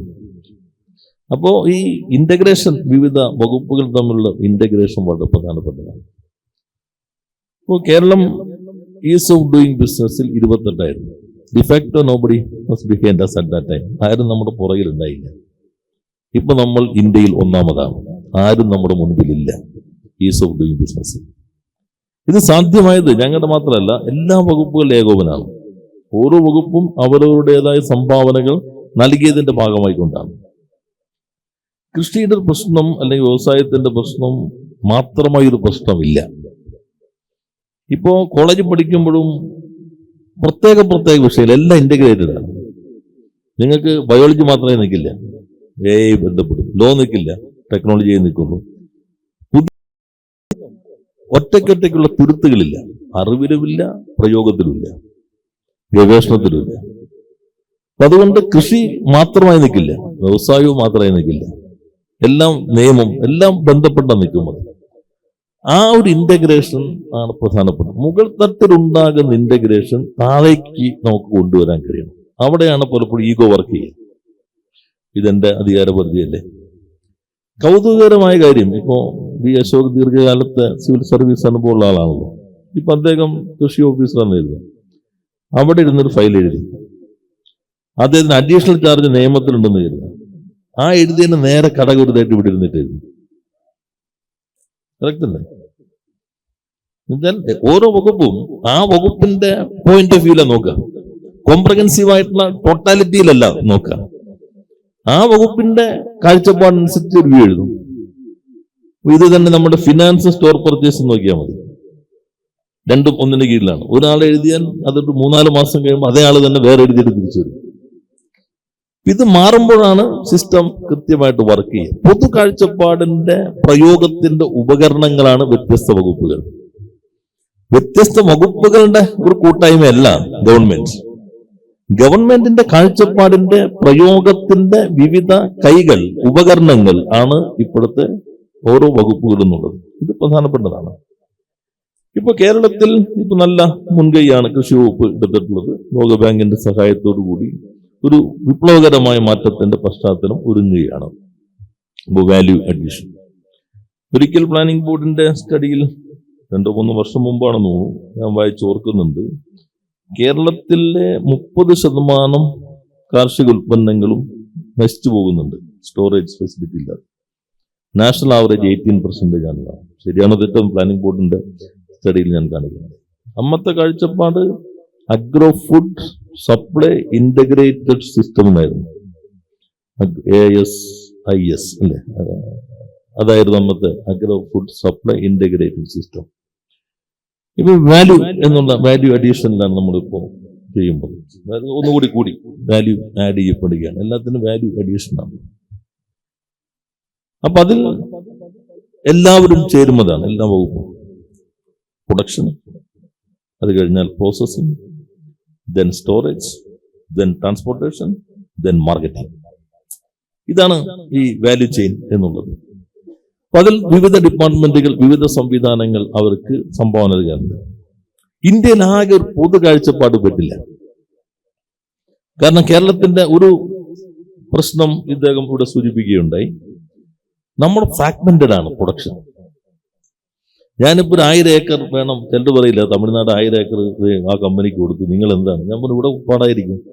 അല്ലെ, UP 2000 ഏക്കർ കൊടുത്തല്ലോ, അവിടെ 2000 ഏക്കർ വാങ്ങിക്കാൻ ഒരാളോട് സംസാരിച്ചാൽ മതി. ഇവിടെ ഞാൻ 100 ഏക്കർ വാങ്ങിക്കണമെങ്കിൽ 1000 പേരോട് സംസാരിക്കണം, land owners. That is the difference. പിന്നെ ഞാൻ കണ്ട ഒരു ഭാഗം, ഒരു പഠനത്തിൽ കണ്ടത്, കേരളത്തിലെ മാർജിനൽ ഫാർമേഴ്സിന്റെ എണ്ണം വർദ്ധിക്കുന്നു, മാർജിനൽ ഫാമിങ്ങിന്റെ ഏരിയ കുറയുന്നു. അപ്പൊ പെർ ക്യാപിറ്റൽ ഇത് കുറഞ്ഞുകൊണ്ടിരിക്കുന്നു എന്നുള്ളതാണ്. സ്മോൾ ഫാർമേഴ്സിന്റെ എണ്ണം കുറയുന്നു. പൊതുവെ കാർഷിക മേഖലയ്ക്ക് ചുരുക്കം സംഭവിക്കുന്നുണ്ട്. അപ്പൊ പ്രൊഡക്ഷൻ മുതലുള്ള ഒരു പ്ലാനിങ് ആയിരിക്കുമല്ലോ നിങ്ങൾ ആലോചിക്കുന്നത്. ഞാൻ ആ ഭാഗത്ത് ഒരു എക്സ്പെർട്ട് അല്ല, പക്ഷെ ഞങ്ങൾ ഒരു ഹൈടെക് ഫാമിംഗ്, ഇപ്പൊ ഞങ്ങളുടെ ഒരു സെഷനായിരുന്നു ഈ IKGSന്റെ മുന്നോടിയായിട്ടുള്ള ഒന്നിൽ ഹൈടെക് ഫാമിംഗ് ഉണ്ടായിരുന്നു. എങ്ങനെയുള്ള കാര്യങ്ങളെല്ലാം കൊണ്ടുവരാൻ കഴിയും, പുതുതായിട്ടുള്ള ടെക്നോളജി. ഇപ്പൊ ഇവിടെ ഇരുന്നിട്ട് ചിലർ ഇസ്രായേൽ കൃഷി നടന്നു പറയും, മൊബൈൽ നോക്കിയിട്ട് തന്നെ മൊബൈൽ നൽകുമല്ലോ, ഒന്ന് യൂറിയ ഇത്തിരി കുറവുണ്ട്, കമന്റ് ചെയ്തു അവിടെ ഒപ്പം തന്നെ കൃത്യ അളവ് കൊടുത്തോളൂ. ഇല കൊടുക്കണോ, വേരി കൊടുക്കണോ, തണ്ടി കൊടുക്കണോ, തടി കൊടുക്കണോ, സെലക്ട് ചെയ്ത് കൊടുത്താൽ മതി. അപ്പൊ അവിടെ കൊടുത്തോളൂ. അപ്പൊ ടെക്നോളജി അതിവേഗത്തിൽ മാറിക്കൊണ്ടിരിക്കുന്നു എന്നുള്ളതാണ്. ടെക്നോളജി എങ്ങനെ ഉപയോഗിക്കാൻ കഴിയും? ഇപ്പുറത്താണെങ്കിൽ ഈ നെറ്റ്വർക്കിങ്ങിന്റെ കാര്യത്തിൽ ബ്ലോക്ക് ചെയിൻ ടെക്നോളജി വന്നിരിക്കുന്നു. അതിന്റെ സാധ്യതകൾ, AI എങ്ങനെ ഉപയോഗിക്കാം. ഇപ്പോ മൊത്തം ഇന്നത്തെ കാലത്ത് ഇങ്ങനെ സെമിനാർ കൂടി അധികം നമ്മൾ എല്ലാ വിവരങ്ങളും സമാഹരിച്ച് തീരുമാനങ്ങളിലേക്ക് നിർത്തണ്ട. ഇപ്പോഴത്തെ ഒരു സൗകര്യം, നേരത്തെ നമ്മൾ സെർച്ച് എഞ്ചിൻ നോക്കുന്നു, പേപ്പറുകൾ നോക്കുന്നു, എല്ലാം നോക്കി വിവരങ്ങൾ തേടി പിടിക്കുന്നു, എന്നിട്ട് അതിന്റെ അടിസ്ഥാനത്തിൽ നമ്മുടെ ഹ്യൂമൻ ഇന്റലിജൻസ് ഉപയോഗിച്ചിട്ട് ഡിസിഷനിലേക്ക് എത്തുന്നു. ഇപ്പൊ ടൂൾസ് മാറി, ഏജൻസ് ആയി. നമ്മളിതും തേടി പിടിക്കണ്ട, ഇതെല്ലാം വെച്ചിട്ട് കൊടുത്താൽ അവൻ അപ്പം തന്നെ 4 ഡിസിഷൻ തരും. ചിന്തിക്കുന്ന സാങ്കേതിക വിദ്യയാണ് ഇപ്പോഴത്തത്, തീരുമാനമെടുക്കുന്ന സാങ്കേതിക വിദ്യ. നമ്മൾ അതിൽ നിന്ന് സെലക്ട് ചെയ്താൽ മതി, പ്രോസ് ആൻഡ് കോൺസ് നോക്കിയിട്ട്. ഈ അടിസ്ഥാനത്തിൽ ഈ തീരുമാനം നിങ്ങൾക്ക് എടുക്കാം, ഈ അടിസ്ഥാനത്തിൽ ഈ തീരുമാനം എടുക്കാം, ആ അടിസ്ഥാനത്തിൽ ഈ തീരുമാനം എടുക്കാം, ഇതിലേത് വേണം. അപ്പൊ നമുക്ക് പറയും ഒന്നും കൂടി നോക്കിയിട്ട് ഓൾട്ടർനേറ്റീവായിട്ട് 2 കൂടി തരും. അപ്പൊ 2 കൂടി തരും. അതാണ് ഇന്നത്തെ നിർമ്മിത ബുദ്ധിയുടെ, പ്രത്യേകിച്ചും ജനയുടെ കാലഘട്ടത്തിലെ പ്രത്യേകത. ഇതൊക്കെ എങ്ങനെ നമുക്ക് ഉപയോഗിക്കാൻ കഴിയും? ഇതാണ് പ്രധാനപ്പെട്ടത്. കേരളത്തിന്റെ ഒരു സവിശേഷത, നമ്മൾ പ്രസംഗിച്ച കേരളത്തെ വല്ലാതെ ചെറുതാക്കിയിട്ടുള്ളതാണ്. എല്ലാവരും പ്രസംഗിക്കുമ്പോൾ കൊച്ചു കേരളം എന്നുള്ള, കേരളത്തോട് ചേർന്നുള്ള വിശേഷണമാണ് ഈ കൊച്ചു കേരളം. ഓൺലി ജോഗ്രഫിക്കലി ആൻഡ് ഡെമോഗ്രഫിക്കലി മാത്രമാണ്, നമ്മുടെ ഭൂമിശാസ്ത്രത്തിലും ജനസംഖ്യയിലും മാത്രമാണ് കേരളം ചെറിയ കേരളം. ബാക്കി എല്ലാത്തിലും കേരളം വലിയ കേരളമാണ്. ഏത് നിങ്ങൾ നോക്കിക്കോളൂ. ഇപ്പോൾ ബയോഡൈവേഴ്സിറ്റി നോക്കൂ. 1.16% of the landscape, 22% of the biodiversity of the country is present here. ഈ ചെറിയ ലാൻഡ്സ്കേപ്പിൽ 1.16% ഇന്ത്യൻ ലാൻഡ്സ്കേപ്പിൽ ഇന്ത്യൻ ബയോഡൈവേഴ്സിറ്റിയുടെ 22% ഉണ്ട്. IT-യേക്കാളും ഒരുപക്ഷ സാധ്യതയുള്ള ഒരു മേഖലയാണ് കേരളത്തെ സംബന്ധിച്ച് ബയോടെക്നോളജി. പിന്നെ വൈവിധ്യമാർന്ന ഇപ്പോ പണ്ട് ഇവിടെ ഇല്ലാത്ത എത്ര ഫ്രൂട്ട്സ് ഇപ്പോൾ വരുന്നുണ്ട്, ഇവിടെ ഉത്പാദിപ്പിക്കുന്നു. പുറത്ത് തോന്നിയത് മുതൽ ഇവിടെ ഉത്പാദിപ്പിക്കുന്നു, കുറെ കൂടി ക്വാളിറ്റിയോടുകൂടി. അപ്പൊ ഈ സാധ്യതകൾ എങ്ങനെ നമുക്ക് ഉപയോഗപ്പെടുത്താൻ കഴിയും? അതിൽ പ്രധാനപ്പെട്ട നമുക്ക് സ്റ്റോറേജ് പ്രശ്നങ്ങളാണ്, വെയർ ഹൗസിംഗ് ഫെസിലിറ്റി, അതിന്റെ മാർക്കറ്റിംഗ്. നേരത്തെ എനിക്ക് തോന്നുന്നു പിന്നെ പല പ്ലേയേഴ്സ് ഉണ്ട് ഇതിനകത്ത്. കൃഷി വകുപ്പുണ്ട്, ഇതിൽ തന്നെ കുടുംബശ്രീ സംവിധാനം അതിനകത്തുണ്ട്, കോപ്പറേറ്റീവ് സൊസൈറ്റീസ് വർക്ക് ചെയ്യുന്നുണ്ട്. ഞാൻ നേരത്തെ ഇവിടെ മന്ത്രിയൊന്നും അല്ലാതിരുന്ന കാലഘട്ടത്തിൽ ഒരു ജൈവ ജീവിതം പദ്ധതി തുടങ്ങിയപ്പോൾ അന്നൊരു ഒരു സോഫ്റ്റ്വെയർ ബേസ്ഡ് സംവിധാനം പള്ളിയാക്കലിനെ ആസ്പദമാക്കിയാൻ തുടങ്ങിയിരുന്നു. പ്രൊഡക്ഷൻ എല്ലാം നോക്കുമ്പോൾ വേണ്ടി ഒരു പ്രത്യേക സേഫ് ഫുഡുമായി ബന്ധപ്പെട്ട ഒരു സംവിധാനം തുടങ്ങിയിരുന്നു. അപ്പോൾ ഈ നെറ്റ്വർക്കിംഗ് പ്രധാനം. കോപ്പറേറ്റീവ് ഇപ്പോൾ അനിലൊക്കെ വിദേശത്തേക്ക് അയക്കുന്നുണ്ട് അല്ലേ? അനിൽക്കറിയാം, നിങ്ങളുടെ പ്രൊഡക്റ്റ് അവർ വിദേശത്തേക്ക് ഇപ്പോൾ കയറ്റുമതി ചെയ്യുന്നുണ്ട്. നേര്യമംഗലത്തെ കയറ്റുമതി പലരുണ്ട്. എല്ലാവരും ഏകോപിപ്പിക്കണം, അതാണ് പ്രധാനം. ഈ എല്ലാവരെയും ഏകോപിപ്പിച്ചിട്ട് മുന്നോട്ട് കൊണ്ടുപോകാൻ നമുക്ക് കഴിയേണ്ടതുണ്ട്. അതിൽ ഗവൺമെന്റ് പോളിസി എടുത്താൽ മതി. ബാക്കി ഇപ്പോൾ ഒരു സംവിധാനം വന്നിട്ടുണ്ടല്ലോ, അതനുസരിച്ച് പ്രവർത്തിച്ചാൽ തന്നെ നല്ല മാറ്റം ഉണ്ടാക്കാൻ കഴിയും. പ്രധാനപ്പെട്ടത് ഇത് സംബന്ധിച്ച് വിവരങ്ങളുടെ കൃത്യമായ ലഭ്യത. അത് നേരത്തെ agriculture information management system AIMS ഉണ്ടായിരുന്നു എന്നാണ് ഞാൻ ഓർക്കുന്നത്. ഇപ്പോ ഉണ്ട്, കതിരായിട്ട് മാറി. ഞാൻ കുറച്ച് പുറകിൽ ജീവിക്കുകയാണ്, ഒരു കതിരാക്കിയത് മാറി. എൻ്റെ എയിംസ് എന്നുള്ളതാണ്. ഇപ്പൊ ഞാൻ പിന്നെ ഈ ഭാഗം അധികം നോക്കാത്തതുകൊണ്ട് എയിംസ് ഉണ്ടായിരുന്നു നേരത്തെ ഇൻഫർമേഷൻ. ആ ഇൻഫർമേഷൻ എങ്ങനെ നമ്മൾ ഉപയോഗിക്കുന്നു? ഇനി ഇപ്പോഴത്തെ ടെക്നോളജിയിൽ ഒത്തിരി സാധ്യതകൾ നമുക്ക് ഉപയോഗിക്കാം. അതാണ് പ്രധാനപ്പെട്ടത് നമുക്ക്. പിന്നെ കേരള ബ്രാൻഡ് നമുക്ക് മാർക്കറ്റിൽ ഞങ്ങൾ കേരള ബ്രാൻഡ്, വെളിച്ചെണ്ണയ്ക്ക് ഇപ്പൊ കേരള ബ്രാൻഡ് കൊടുത്തു. പ്രോട്ടോകോൾ അനുസരിച്ചാണ്. ക്വാളിറ്റി എത്തിക്കൽ, ക്വാളിറ്റി റെപ്യൂട്ടഡ് റെഗുലേറ്ററി മെക്കാനിസംസ്, അവരുടെ സർട്ടിഫിക്കേഷൻ. എത്തിക്കൽ ഞങ്ങളുടെ നിശ്ചയിച്ചിട്ടുള്ള വർക്ക് ഫോഴ്സിൽ എത്ര വുമൺ പാർട്ടിസിപ്പേഷൻ ഉണ്ട്, അതോടൊപ്പം അവിടുത്തെ ഹൈജീൻ ആണോ, കാര്യങ്ങൾ, ഇങ്ങനെ കുറച്ച് പാരാമീറ്റേഴ്സ് എത്തിക്കലായിട്ട് ഗവൺമെന്റ് കണ്ടിട്ടുണ്ട്. ഈ 2 പ്രോട്ടോകോൾ അനുസരിച്ച് മീറ്റ് ചെയ്ത് കഴിഞ്ഞാൽ അപ്പോ മെയ്ഡ് ഇൻ കേരള നന്മ ബ്രാൻഡ് കൊടുക്കും, സേഫ് ടു ഈറ്റ്. അപ്പൊ ഗവൺമെന്റ് സർട്ടിഫൈ ചെയ്യുമ്പോൾ അവിടെ ഒരു വാല്യൂഡേഷൻ വരും, മാർക്കറ്റിൽ ഒരു വാല്യൂഡേഷൻ അതിന് ലഭ്യമാകും. അത് മറ്റ് പ്രൊഡക്റ്റുകളിലേക്കും ഇപ്പോ നമ്മൾ വ്യാപിപ്പിക്കുകയാണ്. കേരളത്തിലെ എല്ലാ പ്രൊഡക്റ്റുകളും കേരള ബ്രാൻഡ് എന്ന രൂപത്തിലേക്ക് നമുക്ക് മാറ്റാൻ കഴിയും. അപ്പോ ഉൽപാദനത്തിലുള്ള സാങ്കേതിക വൈദഗ്ധ്യം, അത് ഈ ഫ്രാഗ്മെന്റഡ് പ്രൊഡക്ഷൻ ആയതുകൊണ്ട് പല പ്രശ്നങ്ങളുണ്ട്. പ്രൈസ് വേരിയേഷൻ, ഇന്റർമീഡിയറീസ് കുറെ ഉണ്ടാവും, അതിന്റെ ഭാഗമായിട്ട് കുറെ എക്സ്പെൻസസ് പോകും. ക്വാളിറ്റി നമുക്ക് ഒരേപോലെ മെയിൻറ്റെയിൻ ചെയ്യുന്നതിന് ഈ ഫ്രാഗ്മെന്റഡ് ആകുമ്പോൾ കുറച്ച് പ്രശ്നങ്ങൾ ഉണ്ടായിരിക്കും. ഒരേപോലത്തെ ക്വാളിറ്റി, അതിന്റെ സംഭരണത്തിനും കൊണ്ടുപോകുന്നതിനുള്ള എക്സ്പെൻസ്, ലോജിസ്റ്റിക് എക്സ്പെൻസസ് കുറെ കൂടി കൂടുതലായിരിക്കും. എന്നാൽ പലയിടങ്ങളിലുള്ള സൗകര്യം, ഇപ്പൊ കേരളത്തിന്റെ മാർക്കറ്റിന്റെ പ്രധാനപ്പെട്ട മാർക്കറ്റാണ്. നമ്മൾ എക്സ്പോർട്ടൊക്കെ ഇപ്പോൾ ടാറ്റയുടെ EV വിൽക്കുന്നതിന്റെ 20%, 2.8% ഇന്ത്യയുടെ ജനസംഖ്യയിൽ കേരളം. ഇവരാണ് ടാറ്റയുടെ ഇലക്ട്രിക് വെഹിക്കിളിന് 20% വാങ്ങിക്കുന്നത്, വിൽക്കുന്നതിന്റെ. ഇപ്പോൾ ലോകത്തിലെ ഏറ്റവും പ്രധാന കേരളത്തിന്റെ പ്രത്യേകത, Kerala as a whole it is one of the largest city of the world. മറ്റേ സിറ്റിയൊക്കെ ന്യൂയോർക്ക് ഒക്കെ ഓരോ സിറ്റിയാണ്. കേരളം മൊത്തത്തിലൊരു നഗരമാണ്. Very difficult to demark in between village and cities. That is a reality. കേരളം മൊത്തത്തിലൊരു നഗരമാണ്. ഈ നഗരത്തിന് വലിയ പൊട്ടൻഷ്യൽ ഉണ്ട്. ആ ഒബ്ജക്റ്റീവ് റിയാലിറ്റീസ് വെച്ചിട്ട് വേണം നമ്മുടെ പ്ലാനിങ്. അല്ലാതെ ഇന്ത്യയുടെ മൊത്തം പ്ലാനിങ് വെച്ചിട്ട് നമുക്ക് ഇവിടെ ഇത് മുന്നോട്ട് പോകാൻ പറ്റിയെന്ന് വരില്ല. അതിന് നിയമ തടസ്സങ്ങളുണ്ടോ, മാറ്റേണ്ടതുണ്ടോ, അത് നിങ്ങൾ വെച്ചോ. ഞങ്ങൾ ആദ്യം ചെയ്ത ഒരു കമ്മിറ്റി വെച്ചു, ന്യൂവാൽസിന്റെ VC. ഈ മേഖലയെ ബന്ധപ്പെട്ട നിയമങ്ങൾ, ചട്ടങ്ങൾ എന്തെങ്കിലും മാറ്റം വരുത്തണം, ശുപാർശ അതിനനുസരിച്ച് മാറ്റം വരുത്തും, എക്സ്പെർട്ട് ഒപ്പീനിയൻ. ഇപ്പൊ ഇതിന്റെ ഭാഗമായിട്ട് എന്തെങ്കിലും വേണമെങ്കിൽ നമുക്ക് സബ് കമ്മിറ്റി വയ്ക്കാം. അഗ്രികൾച്ചർ മന്ത്രാലയം ആവശ്യപ്പെടുകയാണെങ്കിൽ നിയമവകുപ്പിൽ നിന്ന് 2 പേരെ തരാം, നിങ്ങളും കൂടി ഇരുന്നു. എന്തെല്ലാം മാറ്റി വ്യവസായത്തിനാണെങ്കിൽ അതും തരാം. ഒന്നിച്ചിരുന്ന് നമുക്ക് പരിശോധിക്കാം, നിങ്ങളുടെ അഭിപ്രായങ്ങളെല്ലാം ശേഖരിക്കാം, അതിന്റെ അടിസ്ഥാനത്തിൽ മാറ്റങ്ങൾ വരുത്താം. എന്തായാലും ഇത് വളരെ നല്ല തുടക്കമാണ്. ഔട്ട്പുട്ട് എങ്ങനെയാണ്? ഇതാണ് പ്രധാനപ്പെട്ടത്. നമുക്ക് ഒത്തിരി പ്രൊജക്ടുകളുണ്ട്. പ്രൊജക്ടുകൾ മിഷൻ രൂപത്തിലേക്ക് മാറണം. എല്ലാവരും ചേരുന്ന ഒരു മുന്നേറ്റമാക്കി എടുക്കാൻ കഴിയണം. ഇതിൽ LSTക്ക് പ്രധാന റോൾ വഹിക്കാൻ കഴിയും. തദ്ദേശ സ്വയംഭരണ സ്ഥാപനങ്ങൾ, അതോടൊപ്പം തന്നെ കോപ്പറേറ്റീവ് സെക്ടർ, വ്യവസായം, കൃഷി, എല്ലാവരും ചേർന്ന് ടീമായി വന്നാൽ എനിക്ക് തോന്നുന്നു ഇതൊരു ഗെയിം ചേഞ്ചർ ആയിരിക്കും കേരളത്തെ സംബന്ധിച്ച്. അതിനെല്ലാവിധ ആശംസകളും അർപ്പിച്ചുകൊണ്ട് ഞാൻ എൻ്റെ അധ്യക്ഷ പ്രസംഗം അവസാനിപ്പിക്കുന്നു. എല്ലാവർക്കും നന്ദി, നമസ്കാരം.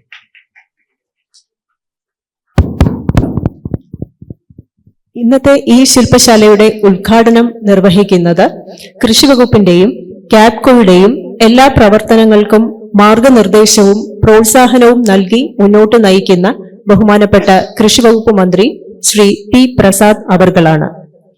നിലവിളക്ക് തെളിയിച്ച് ഈ ചടങ്ങിന്റെ ഔപചാരിക ഉദ്ഘാടന കർമ്മം നിർവഹിക്കുന്നതിനും തുടർന്ന് ഉദ്ഘാടന പ്രസംഗം നടത്തുന്നതിനും അദ്ദേഹത്തെ ആദരപൂർവ്വം ക്ഷണിക്കുന്നു.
ആദരണീയനായ അധ്യക്ഷൻ, കേരളത്തിൻ്റെ വ്യവസായ കയർ നിയമവകുപ്പ് മന്ത്രി Shri P. Rajeev, agriculture profession commissioner Shri B. Ashok, കാപ്കോയുടെ MD ശ്രീ സാജു K. സുരേന്ദ്രൻ, കൃഷി വകുപ്പ് director Shrimati Adeela Abdullah, professor V. Padmanand, Shri Baiju N. Kurup, Shri Sunilkumar, Shri Ashish Kumar, വേദിയിലും സദസ്സിലുമെല്ലാം ഉള്ള ബഹുമാന്യരെ, പ്രിയപ്പെട്ടവരെ, ഏറെ സന്തോഷത്തോടു കൂടിയിട്ടാണ് ഈ പരിപാടിയിൽ പങ്കെടുക്കുന്നത്. കുറേ നാളുകളായിട്ടുള്ള ഒരു ആശയമായിരുന്നു കേരള അഗ്രോ ബിസിനസ് കമ്പനി എന്നുള്ളത്. യാഥാർത്ഥ്യമാക്കാൻ കഴിയുമോ എന്ന് പല കോണുകളിൽ നിന്നും സംശയങ്ങളെല്ലാം ഉയർന്നു. ഒരു അഗ്രോ ബിസിനസ് കമ്പനി എന്നത് എന്തിനു വേണ്ടി രൂപീകരിക്കുന്നു എന്ന് ചോദ്യം ചോദിച്ചവരുണ്ട്. കേരളത്തിൻ്റെ കാർഷിക മേഖലയിലെ ഏറ്റവും പ്രധാനപ്പെട്ട ഒരു നടന്നുകൊണ്ടേയിരുന്നൊരു പരിപാടി എന്താണെന്ന് ചോദിച്ചാൽ, കർഷകൻ വിളവിറക്കുന്നു, അത് പരിചരിക്കുന്നു, അതിൽ നിന്ന് വിളവെടുക്കുന്നു, വിൽക്കുന്നു. ഈ കാര്യമാണ് സാധാരണ എല്ലായിടങ്ങളിലും നടന്നുകൊണ്ടേയിരുന്നത്. നമ്മുടെ കർഷകരുടെ ജീവിതത്തിൻ്റെ ബുദ്ധിമുട്ടുകളും പോരായ്മകളുമെല്ലാം പറയുമ്പോൾ ഇങ്ങനെ മാത്രം ജീവിക്കുന്നതിനെക്കുറിച്ചാണ് എല്ലാവരുടെയും ചിന്തയും ഉണ്ടായിരുന്നത്. ഞാനും ഒരു കർഷക കുടുംബത്തിൽ നിന്ന് വരുന്ന ആളാണ്. കൃഷിയുടെ കാര്യത്തിൽ അവരുണ്ടാക്കുന്ന ആ ഉൽപ്പന്നത്തിന് വലിയ വില കിട്ടുമ്പോൾ നല്ല സന്തോഷമുണ്ടാവുകയും വിലയിൽ ചില വലിയ മാറ്റം ഉണ്ടാകുമ്പോൾ വില കുറവ് വരുമ്പോൾ വല്ലാതെ ബുദ്ധിമുട്ടിലാവുകയും ചെയ്യും. ഇവിടുന്ന് കർഷകനെ ഒരു നല്ല വരുമാനത്തിലേക്ക് എത്തിക്കണമെന്നുണ്ടെങ്കിൽ അവർ ഉൽപ്പാദിപ്പിക്കുന്ന ഉൽപ്പന്നത്തിന് വലിയ വില കിട്ടണം എന്ന് ആഗ്രഹിക്കാം. പക്ഷേ അതിനെപ്പോഴും ഒരു പരിമിതി ഉണ്ടാവും. നമുക്ക് വില ഉറപ്പ് നൽകുന്നതിനുള്ള സംവിധാനങ്ങളൊക്കെ വേണ്ടതുണ്ട്. ചില കാര്യങ്ങളൊക്കെ കേരളവും നീങ്ങിയിട്ടുണ്ട്. പക്ഷേ എന്നാൽ നമ്മളെപ്പോഴും പറയുന്ന ഒരു ഉദാഹരണമുണ്ട്. നമ്മളെല്ലാവരും പലവിധ ഉൽപ്പന്നങ്ങൾ ഓരോ ദിവസവും വാങ്ങുന്നവരാണ്. ഷർട്ട് വാങ്ങുന്നുണ്ടാവും, മുണ്ട് വാങ്ങുന്നുണ്ടാവും, പാൻറ്റും കോട്ടും വാങ്ങുന്നുണ്ടാവും, മൊബൈൽ ഫോൺ വാങ്ങുന്നുണ്ടാവും, സാരിയും ചുരിദാറും ഒക്കെ വാങ്ങുന്നുണ്ടാവും. ആ ഉൽപ്പന്നത്തിൻ്റെ എല്ലാം വില നിശ്ചയിച്ചിരിക്കുന്നത് ആ ഉൽപ്പന്നം ആരുൽപ്പാദിപ്പിച്ചോ അവരാണ് വില നിശ്ചയിച്ചിരിക്കുന്നത്. നമുക്ക് ചിലപ്പോൾ അവർ നൽകുന്ന ഇളവോടുകൂടി വാങ്ങാൻ അവസരം കിട്ടുമ്പോഴേക്കും നമ്മൾ വലിയ സന്തോഷവാനാവുകയും ചെയ്യും. എല്ലാ ഉൽപ്പന്നങ്ങളുടെയും വില നിശ്ചയിക്കുന്നത് ഉൽപ്പാദിപ്പിക്കുന്നവരാണ്. പക്ഷേ കൃഷിയിൽ മാത്രം കാണുന്ന പ്രത്യേകത അത് ഉൽപ്പാദിപ്പിച്ചവർക്ക് അതിൻ്റെ വില നിശ്ചയിക്കാൻ അവകാശമില്ല എന്നുള്ളതാണ്. വേറെ ഏതെങ്കിലും പ്രോഡക്റ്റിന് അങ്ങനെ ഉണ്ടോ എന്ന് നമ്മളൊന്ന് ആലോചിച്ച് നോക്കുക. എല്ലാ പ്രോഡക്റ്റിൻ്റെയും ഉൽപ്പന്നത്തിൻ്റെയും വില നിശ്ചയിക്കുന്നത് ഉൽപ്പാദകനാണ്, ഉൽപ്പാദിപ്പിക്കുന്ന ആളാണ്. പക്ഷേ വല്ലാത്തൊരു ദുരന്തം, കർഷകന് മാത്രം അതിന് അധികാരമില്ല, കർഷകന് മാത്രം അതിന് അവകാശമില്ല എന്നുള്ളതാണ്. കൃഷിയുമായി ബന്ധപ്പെട്ട ഉൽപ്പന്നങ്ങൾ ആ കാർഷിക ഉൽപ്പന്നങ്ങളിൽ നിന്ന് മറ്റൊരു ഉൽപ്പന്നമായി മാറുമ്പോഴേക്കും അതിൻ്റെ വില കൂടുന്നു. ആ വില നിശ്ചയിക്കുന്നതും ഉൽപ്പാദകനാണ്. നോക്കൂ, എന്തൊരു വല്ലാത്തൊരു വൈരുദ്ധ്യമാണ് എന്ന്. മൊബൈൽ ഫോൺ ചിലപ്പോൾ ഒരു കാർഷിക ഉൽപ്പന്നത്തിൽ നിന്നുള്ള വിലയേറിയ ഉൽപ്പന്നമായിരിക്കില്ല, പക്ഷേ ചിപ്സ് അങ്ങനെ വരുന്നതാണ്. ഇങ്ങനെ ഒരുപാട് ഐറ്റങ്ങൾ. പക്ഷെ അവിടെയെല്ലാം ആ ഉൽപ്പന്നത്തിൻ്റെ വില നിശ്ചയിക്കുന്നത് ഉൽപ്പാദകൻ തന്നെയാണ്. ഇതിനാവശ്യമായ, നേരത്തെ നമ്മുടെ മന്ത്രി പറഞ്ഞിട്ട് പോയതുപോലെ, റോ മെറ്റീരിയൽ എന്ന് കാണുന്ന അതിനെ അത് ഉൽപ്പാദിപ്പിച്ച ആളിന് അതിൻ്റെ വില നിശ്ചയിക്കാൻ അവകാശമില്ലാത്തത് കാർഷിക മേഖലയിൽ മാത്രമാണ്. ഇതുകൊണ്ട് തന്നെ കർഷകന്റെ വരുമാനത്തിൽ വലിയ പ്രയാസം ഉണ്ടാകുന്നു. അന്തസ്സാർന്ന ജീവിതം നയിക്കാൻ കർഷകന് കഴിയാതെ പോകുന്നു. കർഷകൻ അന്തസ്സാർന്ന ജീവിതം നയിക്കാൻ കഴിയുമ്പോൾ മാത്രമേ അവർ കൃഷിയിൽ നിൽക്കുകയുള്ളൂ. അന്തസ്സാർന്ന ജീവിതം നയിക്കാൻ കഴിയാതെ ചില ആനുകൂല്യങ്ങൾ കിട്ടുന്നില്ലേ, ആ പരിഗണന കിട്ടുന്നില്ലേ എന്ന് പറയുന്നതുകൊണ്ട് ഒരു കഥയുമില്ല. ചിങ്ങം 1-ാം തീയതി ഞങ്ങളുടെ വകുപ്പ് ഉൾപ്പെടെ ഞങ്ങളെല്ലാവരും കർഷകരെ ആദരിക്കും, പൊന്നാട അണിയിക്കും, ദൈവമാണെന്ന് പറയും, അല്ലെങ്കിൽ പിന്നെ ഇന്ത്യയുടെ നട്ടല്ലാണെന്ന് പറയും. ഞാൻ തന്നെ ഒരിക്കൽ ഞങ്ങളുടെ മീറ്റിങ്ങിൽ ചോദിച്ചു, അങ്ങനെ ദൈവമാണ് നിങ്ങൾ പറയുന്നത് എന്തൊക്കെയാണ്? അപ്പോൾ ദൈവം എന്ന് പറയും, എല്ലാമാണെന്ന് പറയും, നട്ടല്ലാണെന്ന് പറയും. ഞാൻ ഞങ്ങളുടെ ഉദ്യോഗസ്ഥരോട് ചോദിച്ചു, ആ ദൈവത്തിൻ്റെ മകളെ മരുമകളാക്കാൻ തയ്യാറുണ്ടോ എന്ന് ചോദിച്ചു. അതിനാരും തയ്യാറാവുകയില്ല. ഇത് അവരുടെ ആരുടെയും കുറ്റമല്ല, നമ്മുടെ മുമ്പിലുള്ളൊരു പ്രധാനപ്പെട്ട പ്രശ്നമാണ്. അന്തസ്സാർന്ന ജീവിതം ഒരു കർഷകന് ഉറപ്പാവുന്നില്ല എന്ന് നമുക്ക് തന്നെ അറിയാം.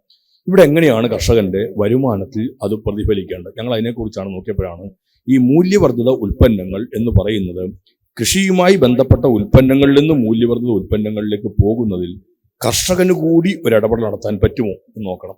അങ്ങനെ നോക്കുന്നതിന് കർഷകനെ സഹായിക്കാൻ ഒരു സംവിധാനം ഉണ്ടാവണം. അങ്ങനെയാണ് കേരള അഗ്രോ ബിസിനസ് കമ്പനിയിലേക്ക് ഞങ്ങൾ എത്തുന്നത്. ഒരുപാട് തടസ്സങ്ങളെല്ലാം ഉണ്ടായിരുന്നു. എങ്കിലും നമുക്ക് 2023 കേരള അഗ്രോ ബിസിനസ് കമ്പനി യാഥാർത്ഥ്യമാക്കുന്നതിലേക്ക് എത്തി, മറ്റ് അനുമതി ലഭിക്കുന്നതിലേക്ക് എത്തി, മറ്റ് നടപടികളിലേക്കെല്ലാം നീങ്ങിക്കൊണ്ടിരിക്കുകയാണ്. അതിൻ്റെ ഭാഗമായിട്ടാണ് ഇന്ന് ഈ പറയുന്ന ഒരു സമ്മിറ്റ് തന്നെ സംഘടിപ്പിച്ചിരിക്കുന്നത്.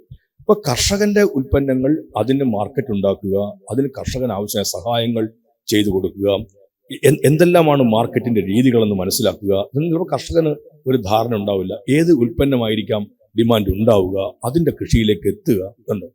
കൃഷിയുടെ കാര്യത്തിൽ ഞാൻ നേരത്തെ പറഞ്ഞതുപോലെ ഉൽപ്പാദിപ്പിക്കുന്നു, വിൽക്കുന്നു എന്നതിനപ്പുറത്തേക്ക് പറഞ്ഞു. ഇതൊരു കൃഷിയുമായി ബന്ധപ്പെട്ട് തന്നെ വരുന്ന ഏറ്റവും പ്രധാനപ്പെട്ടതാകുമ്പോഴും അതൊരു പ്രൈമറി മേഖല മാത്രമാണ്, പ്രാഥമിക കാർഷിക മേഖലയാണ്.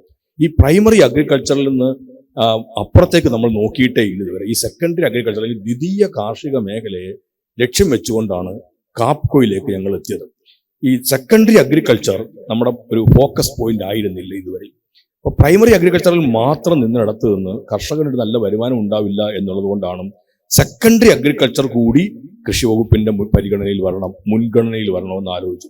അപ്പം പ്രൈമറി അഗ്രികൾച്ചറിനോടൊപ്പം തന്നെ സെക്കൻഡറി അഗ്രികൾച്ചർ എന്ന് കണക്ക് കൂട്ടി. ഞാനിപ്പോൾ പറയുന്നത് അങ്ങനെയുമല്ല, സെക്കൻഡറി അഗ്രികൾച്ചറിനെ ദ്വിതീയ കാർഷിക മേഖലയെ അടിസ്ഥാനമാക്കിയ ഒരു പ്രാഥമിക കാർഷിക മേഖല ഉണ്ടാവണം എന്നുള്ളതാണ്. ഏതാണ് നമുക്ക് ആവശ്യമായിട്ടുള്ളത് അത് കൃഷി ചെയ്യാൻ കർഷകന് ഒരു പ്രേരണ ഉണ്ടാവുന്നു. അപ്പം മാർക്കറ്റ് ഏതിനാണ് ഉള്ളത്, ഏത് ഉൽപ്പന്നമാണ് ഏറ്റവും കൂടുതൽ പോകുന്നത്. ഇപ്പൊ അതുകൊണ്ട് ഇപ്പൊ നേരത്തെ ഇവിടെ പറഞ്ഞതുപോലെ ഇപ്പൊ കൂൺ ഒരു നല്ല മാർക്കറ്റ് ഉണ്ട്. അപ്പൊ കൂണിന് ആവശ്യക്കാരുണ്ടെങ്കിൽ ആ കൃഷിയിലേക്ക്, അപ്പം സെക്കൻഡറി അഗ്രികൾച്ചറിന്റെ ഭാഗമായിട്ടാണ് കൂണിന്റെയും വിവിധങ്ങളായ പ്രോഡക്റ്റുകളെല്ലാം വരുന്നതെല്ലാം. അപ്പൊ കൂണിന് അങ്ങനെ ഒരു മാർക്കറ്റ് ഉണ്ടെങ്കിൽ പ്രൈമറി അഗ്രികൾച്ചറിൽ അത് പ്രതിഫലിക്കണം, കൂൺ കൃഷിയിലേക്ക് നമുക്ക് വേണം. അപ്പൊ എത്രമേൽ ആൾക്കാർ വേണം. ഇപ്പം ഒരാൾ ചെയ്യുന്നത് കണ്ട് വേറൊരാൾ ചെയ്യുകയാണ്, അതിന് ആസൂത്രണമല്ല. എല്ലാവരും കൂടെ അങ്ങനെ ചെയ്യാൻ പോയിട്ട് മാർക്കറ്റ് ചിലപ്പോൾ അതിൽ പ്രയാസം ഉണ്ടാവുകയും ചെയ്യും. അപ്പോൾ ഓരോ മേഖലയ്ക്കും അനിവാര്യമാവുന്ന തരത്തിലുള്ള ഇനത്തിലേക്ക് അതിനെ മാറ്റേണ്ടതുണ്ട്. അതുകൊണ്ട് ഒരു ദ്വിതീയ കാർഷിക മേഖലയെ അടിസ്ഥാനപ്പെടുത്തിക്കൊണ്ടുള്ള ഒരു പ്രാഥമിക കാർഷിക മേഖല എന്നുള്ളതിനെ കണക്കിലെടുക്കേണ്ടതുണ്ട്. ഇങ്ങനെ കണക്കിലെടുക്കുമ്പോൾ അതിനൊരു എക്കോസിസ്റ്റം അത്യാവശ്യമാണ്. ആ എക്കോസിസ്റ്റം സർക്കാർ, ധനകാര്യ സ്ഥാപനങ്ങൾ, സ്വകാര്യ മേഖല എന്നിവ തമ്മിലുള്ള ഒരു പങ്കാളിത്തം രൂപപ്പെടുന്നതിലൂടെ കാർഷിക ബിസിനസ്സുകളുടെ വളർച്ചയെ ശക്തിപ്പെടുത്താൻ പറ്റുന്ന, പിന്തുണയ്ക്കാൻ പറ്റുന്ന ഒരു കരുത്തുറ്റ ഒരു എക്കോസിസ്റ്റമാണ് സൃഷ്ടിക്കേണ്ടത്. ആ കരുത്തുറ്റ എക്കോസിസ്റ്റം സൃഷ്ടിക്കുക എന്നുള്ളത് കാപ്കോയുടെ ഏറ്റവും പ്രധാനപ്പെട്ട ലക്ഷ്യങ്ങളിലൊന്നാണ്. ഈ തരത്തിൽ വന്നാൽ നമ്മുടെ കാർഷിക മേഖലയിൽ കർഷകർക്ക് അത് പ്രയോജനകരമാവും. ഞങ്ങൾ അതുകൊണ്ട് കാപ്കോ ഉണ്ടാക്കി അങ്ങനെ നിർത്തി സെക്കൻഡറി അഗ്രികൾച്ചറിലേക്ക് അങ്ങനെ പറയല്ല ചെയ്തത്. അതിനാവശ്യമായ തരത്തിൽ താഴെ തട്ടിൽ തന്നെ ചില മാറ്റങ്ങൾ അനിവാര്യമായിരുന്നു. ആ മാറ്റങ്ങളുടെ ഭാഗമായി കർഷകരുടെ ഗ്രൂപ്പുകൾ ഉണ്ടാവണം. കർഷകരുടെ ഗ്രൂപ്പുകൾ ഈ ആധുനിക കൃഷിരീതികളെ ഉൾപ്പെടെ കണക്കിലെടുത്തുകൊണ്ട് അത് ചെയ്യാൻ പ്രാപ്തമാകുന്ന തരത്തിൽ പുതിയ ആളുകൾ വരുന്നവരെ ഉൾക്കൊണ്ടുകൊണ്ടും കർഷകരുടെ കൂട്ടായ്മകൾ ഉണ്ടാവണം. ഞങ്ങൾ അതിന് കൃഷിക്കൂട്ടം എന്ന് പേരിട്ടു. ഒരു 10,000 കൃഷിക്കൂട്ടം ഉണ്ടാക്കാനാണ് ആലോചിച്ചത്. ഇപ്പം 23,000-ലധികം കൃഷിക്കൂട്ടങ്ങളായി.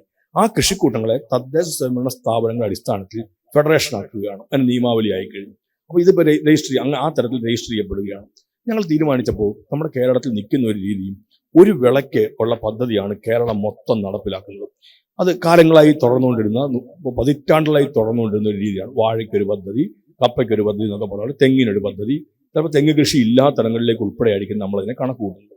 കേരളത്തിന്റെ ഘടന വ്യത്യസ്തമാണ്. ഞാൻ വരുന്നത് ആലപ്പുഴ ജില്ലയിൽ നിന്നാണ്. ആലപ്പുഴയുടെ കിഴക്കൻ മേഖലയിൽ കുന്നുകൾ എല്ലാം ഉള്ള ഒരു രീതിയാണ്. അവിടുത്തെ മണ്ണ് വ്യത്യാസമാണ്. ഓണാട്ടുകരയിലേക്ക് വരുമ്പോൾ വീണ്ടും വ്യത്യാസമാണ്, മണ്ണിന്റെ കാര്യത്തിലും കാലാവസ്ഥയുടെ കാര്യത്തിലും. കരപ്പുറം തീരമേഖലയിലേക്ക് വരുന്ന അവസരത്തിൽ വീണ്ടും വ്യത്യാസമാണ്. അപ്പോൾ ഒരു ജില്ലയിൽ തന്നെ വ്യത്യസ്തമായ ഭൂപ്രകൃതിയും കാലാവസ്ഥയും മണ്ണും എല്ലാം ഉണ്ട്. ഒരു പദ്ധതി ഒരേപോലെ അവിടെ തന്നെ നടപ്പിലാക്കാൻ പറ്റില്ല. അപ്പോൾ ആസൂത്രണം നടക്കേണ്ടത് എങ്ങനെയാണെന്ന് ആലോചിച്ചു. ആസൂത്രണം നടക്കേണ്ടത് ഡയറക്ടറേറ്റിലോ പ്ലാനിംഗ് ബോർഡിലോ സെക്രട്ടേറിയറ്റിലോ അല്ല. കൃഷിയുടെ ആസൂത്രണം നടക്കേണ്ടത് മണ്ണുമായി, കൃഷിയിടവുമായി ബന്ധപ്പെട്ടായിരിക്കണം. ഞങ്ങൾ അതിനൊരു ചേഞ്ച് വരുത്തി. ഞങ്ങളിപ്പോൾ ചേഞ്ച് വരുത്തിയത് വിളയെ അടിസ്ഥാനപ്പെടുത്തിയുള്ള ആസൂത്രണത്തിൽ നിന്ന് മാറി വിളയിടത്തെ അടിസ്ഥാനപ്പെടുത്തിയുള്ള ആസൂത്രണത്തിലേക്ക് മാറി. അതിന്റെ ഭാഗമായി 20,000-ഓളം ഫാം പ്ലാനുകൾ ഇപ്പോൾ ആയി കഴിയുന്നു. അതിനെ അടിസ്ഥാനപ്പെടുത്തിക്കൊണ്ടുള്ള FPOകൾ രൂപീകരിക്കുന്നതിലേക്ക് എത്തി. ഇവിടെ ഞങ്ങൾ കണ്ട മറ്റൊരു കാര്യം മൂല്യവർദ്ധിത ഉൽപ്പന്നങ്ങളുടെ കാര്യമാണ്. 1 ഡിസ്ട്രിക്ട് 1 പ്രോഡക്റ്റ് എന്നൊക്കെ നിങ്ങളെല്ലാം ഞങ്ങളും കേട്ടു. അപ്പോൾ ഞങ്ങൾ ആലോചിച്ചു, എന്തുകൊണ്ട് ഒരു കൃഷിഭവൻ ഒരു ഉൽപ്പന്നം എന്നാക്കിക്കൂടാ എന്ന്. ഒരു കൃഷിഭവൻ ഒരു ഉൽപ്പന്നം. 1076 കൃഷിഭവനുകളുണ്ട്. ഒരു 1000 എണ്ണം ഉണ്ടാക്കാൻ കഴിയുമോ എന്ന് ഞങ്ങൾ ആലോചിച്ചു. ഇപ്പം 3000-ലധികം ഉൽപ്പന്നങ്ങൾ ഇന്ന് കേരളത്തിൽ ഈ തരത്തിൽ ഉണ്ടായിട്ടുണ്ട് എന്നുള്ളത് ഈ മേഖലയുമായി ബന്ധപ്പെട്ട് ഒരു ഇടപെടൽ നടത്തുന്നതിന്റെ ഭാഗമായിട്ട് നേട്ടമായി ഞങ്ങൾ കാണുകയാണ്. അവിടെയും ഞങ്ങളുടെ മുമ്പിൽ തടസ്സങ്ങൾ ഉണ്ടായിരുന്നു. ഇങ്ങനെ ഉണ്ടാവുമ്പോൾ അത് നമ്മൾ എങ്ങനെയായിരിക്കും വിപണിയിലേക്ക് എത്തിക്കുക? പ്രാദേശികമായി സാധാരണ കർഷകർക്ക് ഇപ്പോൾ പ്ലാസ്റ്റിക് കവറിനകത്തൊക്കെ വിൽപ്പനയാണ്. അങ്ങനെയല്ല, നല്ല പാക്കിങ്ങോടുകൂടി എത്തിക്കണം എന്നാലോചിച്ചു. അതിനുള്ള സ്ഥാപനം ഇന്ത്യൻ ഇൻസ്റ്റിറ്റ്യൂട്ട് ഓഫ് പാക്കേജിംഗ് ആണ് മുംബൈയിൽ. അവരുമായി ധാരണാപത്രം ഒപ്പുവെച്ചു. 1000-ഓളം കർഷകർക്ക് ഞങ്ങൾ ഇതിന്റെ ഭാഗമായി സൗജന്യമായ പരിശീലനം കൊടുത്തു കഴിഞ്ഞു. ഇതിൽ പൊതു ബ്രാൻഡ് നെയിം വേണ്ടേ? ആ പൊതു ബ്രാൻഡ് നെയിം അതിന് കേരള ഗ്രോ എന്ന് IPR ആക്ട് അനുസരിച്ച് തന്നെ, ഭൗതിക സ്വത്തവകാശ നിയമത്തിന്റെ അനുസരിച്ച് തന്നെ കേരള ഗ്രോ എന്നുള്ള ഒരു ബ്രാൻഡ് നെയിം ഉണ്ടാക്കി. ആ ബ്രാൻഡ് നെയിം കർഷകർക്ക് ഗുണമേന്മ അടിസ്ഥാനത്തിൽ കൊടുക്കാൻ ഞങ്ങൾ തീരുമാനിച്ചു. 800-ഓളം ഉൽപ്പന്നങ്ങൾ ഇപ്പോൾ കേരള ഗ്രോ ബ്രാൻഡ് നെയിം ആക്കി. ഞങ്ങൾ ഓൺലൈനിൽ ഇത് എത്തിക്കാൻ കഴിയുമെന്ന് നോക്കി. ആമസോണിലും ഫ്ലിപ്കാർട്ടിലും എത്തി. ഞങ്ങളുടെ ഫാമുകളിലും മറ്റും ഉൽപ്പാദിപ്പിക്കുന്ന ഉൽപ്പന്നങ്ങൾ ഉണ്ടായിരുന്നു. വിലയിൽ വലിയ വ്യത്യാസം ഉണ്ടാകുന്നു, ഉപഭോക്താവിന് പ്രയാസം ഉണ്ടാകുന്നുള്ളതിന്റെ പേരിൽ ഞങ്ങൾ അതിനെ ഒന്ന് മാറ്റി ഞങ്ങളുടേതായി തന്നെയുള്ള ഷോറൂമുകൾ, ബ്രാൻഡഡ് ഷോറൂമുകൾ, ഈ ഉൽപ്പന്നം മാത്രമേ അവിടെ വിൽക്കാൻ പറ്റത്തുള്ളൂ, അങ്ങനെയുള്ള ബ്രാൻഡഡ് ഷോറൂമുകളാക്കി. അത് ആര് നടത്തും? സർക്കാർ നടത്താൻ പോവുക എന്ന് പറയാൻ പ്രയാസമുള്ള കാര്യമാണ്.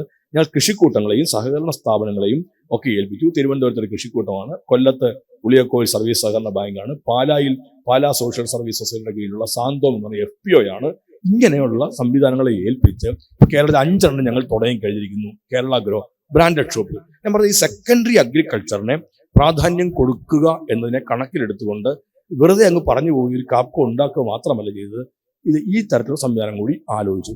ആനേറിയിൽ കാപ്കോയുടെ കേന്ദ്രവും 365 ദിവസവും വർക്ക് ചെയ്യുന്ന വിപണന കേന്ദ്രവും കൂടി അത്യന്താധുനിക സംവിധാനങ്ങളെല്ലാം ഉള്ള ഒരു കേന്ദ്രം, അതിന്റെ പണിയിലേക്ക് ഞങ്ങൾ നീങ്ങുകയാണ്.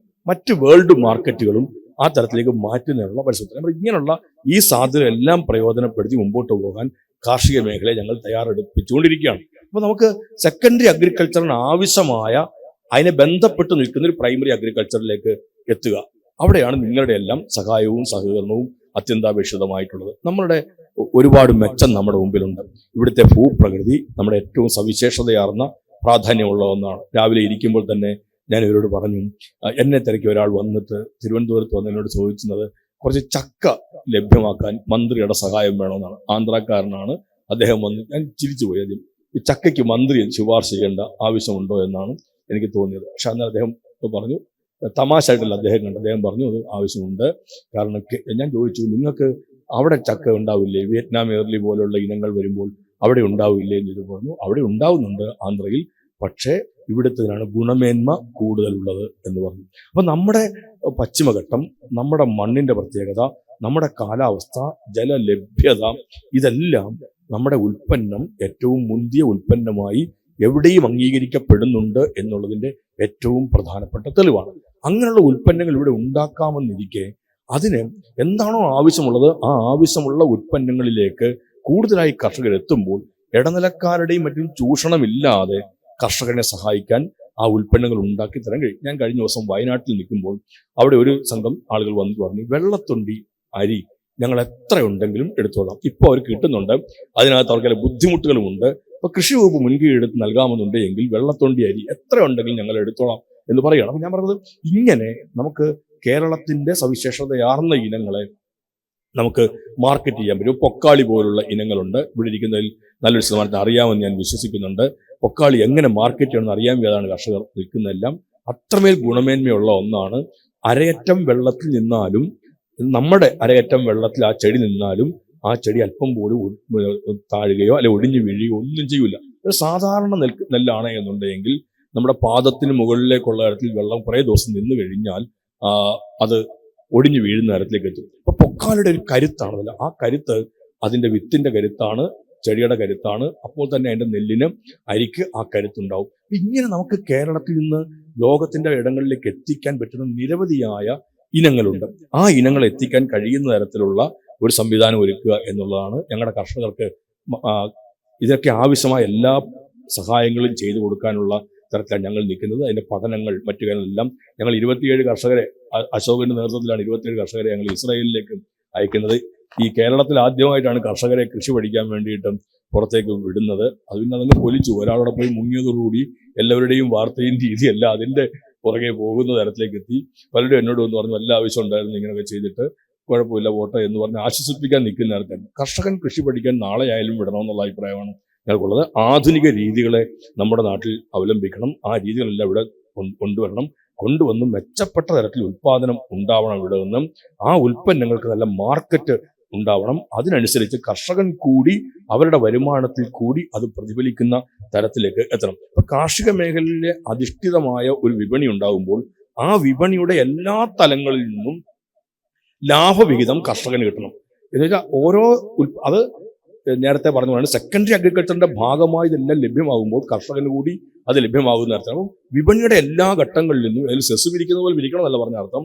ഇങ്ങനെല്ലാം മാർക്കറ്റ് ചെയ്യപ്പെടുമ്പോൾ അതിന്റെ മെച്ചം നമ്മുടെ കർഷകന് ലഭിക്കുന്ന തരത്തിലേക്ക് ഇതിനെ കൊണ്ടുവരാൻ കഴിയും എന്നുള്ളത് തന്നെയാണ്. അപ്പൊ അത് അതിന്റെ വിലയായാലും മൂല്യവർദ്ധനമായാലും പ്രോസസ്സിംഗ് ആയാലും ബ്രാൻഡിങ് ആയാലും എല്ലാം ഈ തരത്തിൽ വരുമ്പോൾ ഒരു മെച്ചം കർഷകന് ഉണ്ടാക്കാൻ കഴിയുമെന്നാണ് ഞാൻ കരുതുന്നത്. നമുക്ക് നല്ല കാലാവസ്ഥയും നല്ല മണ്ണും എല്ലാം ഉണ്ട്. പ്രതിസന്ധികൾ നമ്മുടെ മുമ്പിലുണ്ട്. കാലാവസ്ഥ വ്യതിയാനത്തിന്റെ പ്രശ്നങ്ങൾ ഉൾപ്പെടെയുള്ള വിഷയങ്ങൾ നമ്മൾ അഭിമുഖീകരിക്കുന്നുണ്ടാവും. നമുക്ക് അതിനെ നേരിടാൻ കഴിയുന്ന തരത്തിൽ സംവിധാനങ്ങൾ ഒരുക്കുന്നുണ്ട്. ഞാൻ കൂടുതലായി നിങ്ങളുടെ മുമ്പിൽ മറ്റൊന്നും പറഞ്ഞു പോകുന്നില്ല. വലിയ നല്ല പിന്തുണയാണ് ഇക്കാര്യത്തിനകത്ത് ഗ്രാൻഡ് തോട്ടണും സ്റ്റേറ്റ് ബാങ്ക് ഓഫ് ഇന്ത്യയും എല്ലാം ഇതിൻ്റെ ഒരു പാർട്ട്നേഴ്സായിട്ട് ഈ പരിപാടിയിൽ പങ്കാളിയായിക്കൊണ്ടിരിക്കുന്നത്. നമ്മൾ ആത്മാർത്ഥമായിട്ട് ഉള്ള ഒരു ഇടപെടൽ നടത്തുമ്പോൾ നമ്മുടെ കാർഷിക മേഖല ശക്തിപ്പെടും. കാർഷിക മേഖല ശക്തിപ്പെടും എന്ന് പറഞ്ഞാൽ നമ്മുടെ ഗ്രാമീണ സമ്പദ്ഘടനയ്ക്ക് അത് പ്രയോജനകരമാവും. ഗ്രാമീണ സമ്പദ്ഘടനയെ മെച്ചപ്പെടുത്തുമ്പോൾ മാത്രമേ നമ്മൾ ഈ പറയുന്ന ഒരു വികസനം എന്ന് പറയുന്നത് അതിൻ്റെ എല്ലാ അർത്ഥത്തിലും എത്തുകയുള്ളൂ. വികസനം എന്ന് പറഞ്ഞാൽ ബാക്കി എല്ലാ ഇടങ്ങളിലും പ്രതിഫലിക്കുന്ന കുറേ ഫിഗറുകൾ മാത്രമായി വന്നാൽ നമ്മുടെ സാധാരണ മനുഷ്യന്റെ ജീവിതത്തിലേക്ക് എത്തില്ല. അപ്പം ഗ്രാമീണ സമ്പദ്ഘടനയെ ഉയർത്തിക്കൊണ്ടുവരാൻ ഏറ്റവും നല്ല ഒരു കാര്യം കാർഷിക മേഖലയുമായി ബന്ധപ്പെട്ടതിനെ കഴിയുന്നത്രയും പിന്തുണയും പിൻബലവും കൊടുക്കുക എന്നുള്ളതാണ്. അവിടെയാണ് സെക്കൻഡറി അഗ്രികൾച്ചറിനെ കണക്കിലെടുത്തുകൊണ്ടുള്ള ഒരു പ്രൈമറി അഗ്രികൾച്ചർ, ദ്വിതീയ മേഖല കാർഷിക മേഖലയെ കണക്കിലെടുത്തുകൊണ്ടുള്ള പ്രാഥമിക കാർഷിക മേഖല എന്നതിന് പ്രാധാന്യം വർദ്ധിക്കുന്നത്. അതിനുപകരിക്കുന്ന തരത്തിലാണ് ഇത്തരമൊരു പരിപാടി സംഘടിപ്പിച്ചിരിക്കുന്നത്. നമുക്ക് ആവശ്യമായ ക്രമീകരണങ്ങളെല്ലാം ഏർപ്പെടുത്താൻ തീരുമാനിച്ചിട്ടുണ്ട്. ഇപ്പം ഇവിടെ നേരത്തെ ഫലവർഗ കൃഷിയുടെ കാര്യങ്ങൾ പറയുകയുണ്ടായി. അതെല്ലാം സാധ്യമാവുന്ന എന്തെല്ലാമാണ് ഇടപെടൽ നടത്താൻ കഴിയുക എന്നാണ് ഞങ്ങൾ ആലോചിച്ചുകൊണ്ടിരിക്കുന്നത്. നമ്മളുടെ കാർഷിക മേഖലയുമായി ബന്ധപ്പെട്ട് ചെയ്യാൻ കഴിയുന്ന എല്ലാ കാര്യങ്ങളും ചെയ്ത് മുമ്പോട്ട് പോവുക എന്ന് തന്നെയാണ് ഗവൺമെന്റ് ആലോചിച്ചുകൊണ്ടിരിക്കുന്നതെല്ലാം. അതിൻ്റെ ഭാഗമായിട്ടാണ് ഇത്തരമൊരു രീതി ചെയ്തിരിക്കുന്നത്. നമ്മുടെ വിവിധങ്ങളായ കാർഷിക മേഖലയെ ബന്ധപ്പെട്ട പ്രതിനിധികൾ ഈ പരിപാടിയിൽ പങ്കെടുക്കുന്നുണ്ട്. ബിസിനസ് രംഗത്തുള്ള പ്രമുഖന്മാർ പങ്കെടുക്കുന്നുണ്ട്. രാജ്യത്തിനകത്തും പുറത്തും ഈ മേഖലയിൽ ബന്ധപ്പെട്ട് നിൽക്കുന്ന ആളുകളെല്ലാം സമ്പന്നമാണ് ഇന്ന് ഇവിടെ എത്തിയിരിക്കുന്ന ഈ കൂട്ടം എന്നത്. അത് ഞങ്ങൾക്ക് വളരെയധികം ആവേശം നൽകുന്ന ഒരു കാര്യം തന്നെയാണ്. തീർച്ചയായിട്ടും കാപ്കോയുടെയും കൃഷി വകുപ്പിന്റെയും മുന്നോട്ടുള്ള പ്രവർത്തനങ്ങൾക്ക് ഏറ്റവും വലിയ ഒരു ഊർജമായി ഞങ്ങളതിനെ കാണുന്നു. ഞങ്ങൾക്കുള്ള ഊർജം എന്ന് പറഞ്ഞാൽ നമ്മുടെ നാട്ടിലെ കർഷകന് അത് പ്രതിഫലിക്കുക എന്നുള്ളത് തന്നെയാണ്. എന്താണ് ഇതിന്റെ റിസൾട്ട് എന്ന് ചോദിക്കുന്നിടത്തു നിന്നും കൂടുതൽ കർഷകർക്ക് കൂടുതൽ ഇനങ്ങളിലേക്ക്, കൂടുതൽ മേഖലകളിലേക്ക് അവരെത്തുന്നതിനും അവരുടെ വരുമാനത്തിലൊരു വർധന ഉണ്ടാക്കുന്നതിനും കഴിയുക എന്നുള്ളതാണ്. അതാണ് ലക്ഷ്യം വെക്കുന്നത്. അപ്പൊ കേരളത്തിന്റെ കാർഷിക മേഖലയിൽ കർഷകരുടെ വരുമാനത്തിലും അവരുടെ ജീവിതത്തിലും ഇത്തരം കൂട്ടായ്മകളും മറ്റും അതിന്റെ പ്രയോജനം എത്തിക്കും എന്നുള്ള പ്രതീക്ഷയിലോ കൂടിയാണ് നിൽക്കുന്നതെല്ലാം. തീർച്ചയായിട്ടും ഞങ്ങൾക്ക് ചെറിയ അനുഭവങ്ങൾ ഞങ്ങളുടെ മുമ്പിൽ ഇതുമായി ബന്ധപ്പെട്ടുണ്ട്. അവിടെയെല്ലാം മെച്ചപ്പെട്ട ഒരു പ്രയോജനകരമായ അനുഭവമാണ്, അതിന്റെ റിസൾട്ടാണ് അതിന്റെ ഭാഗത്ത് നിന്ന് ഉണ്ടായിരിക്കുന്നത്. ഇതിലും അങ്ങനെ തന്നെ ഉണ്ടാകും എന്ന് ഞങ്ങൾ കണക്ക് കൂട്ടുന്നു. തുടർന്നും ഇതേ പ്രവർത്തനങ്ങൾ നടക്കും. കാപ്കോയിൽ നിങ്ങളുടെയൊക്കെ പങ്കാളിത്തം ഉണ്ടാകണം എന്നുകൂടി അറിയിക്കുന്നു. നമുക്ക് പരിചയിച്ച രീതികളിൽ നിന്ന് വിട്ടുള്ള ഒരു രീതിയായിട്ടാണ് 100% പ്രൊഫഷണലായിട്ടാണ് നമ്മൾ ഇതിനെ കാപ്കോയെ മുമ്പോട്ടേക്ക് കൊണ്ടുപോകുന്നത്. അതിന്റെ വിവരണങ്ങളെല്ലാം ഇതിന്റെ ഭാഗമായിട്ടുണ്ട് എന്നുള്ളത് കൊണ്ട് ഞാൻ അതിലേക്ക് കടക്കുന്നില്ല. നമ്മുടെ കാർഷിക മേഖല എന്ന് പറയുന്നത് നമ്മുടെ കർഷകന്റെ വരുമാനത്തിലും അവന്റെ ജീവിതത്തിലും ഏറ്റവും ഗുണപരമായ മാറ്റങ്ങൾ ഉണ്ടാകുമ്പോൾ മാത്രമേ നമ്മളെല്ലാം ചേർന്ന് ആ വാക്ക് പറയുന്നത് കൊണ്ട് പോലും അർത്ഥമുള്ളൂ. നമ്മുടെ കാർഷിക മേഖല എന്നിങ്ങനെ വെറുതെ ഒരു പദപ്രയോഗം മാത്രം നടത്തുന്നത് കൊണ്ടും വാക്കുകൾ കൊണ്ടല്ലാതെ എന്തെങ്കിലും രീതികൾ അവതരിപ്പിക്കുന്നത് കൊണ്ടും കാര്യമില്ല എന്നുള്ളതാണ് ഒരു കൃഷിക്കാരൻ കൂടിയായ എനിക്ക് അക്കാര്യത്തിൽ പറയാനുള്ളത്.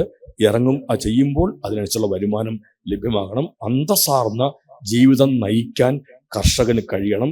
കൂടുതൽ ചെറുപ്പക്കാർ ഇന്ന് ഈ മേഖലയിലേക്ക് കടന്നു വരുന്നുണ്ട്. ഒരുപാട് അനുഭവങ്ങൾ എൻ്റെ മുമ്പിലുണ്ട്. അതെല്ലാം കൂടി പറഞ്ഞു പോകാൻ ഞാൻ ഒരുമ്പെടുകയല്ല.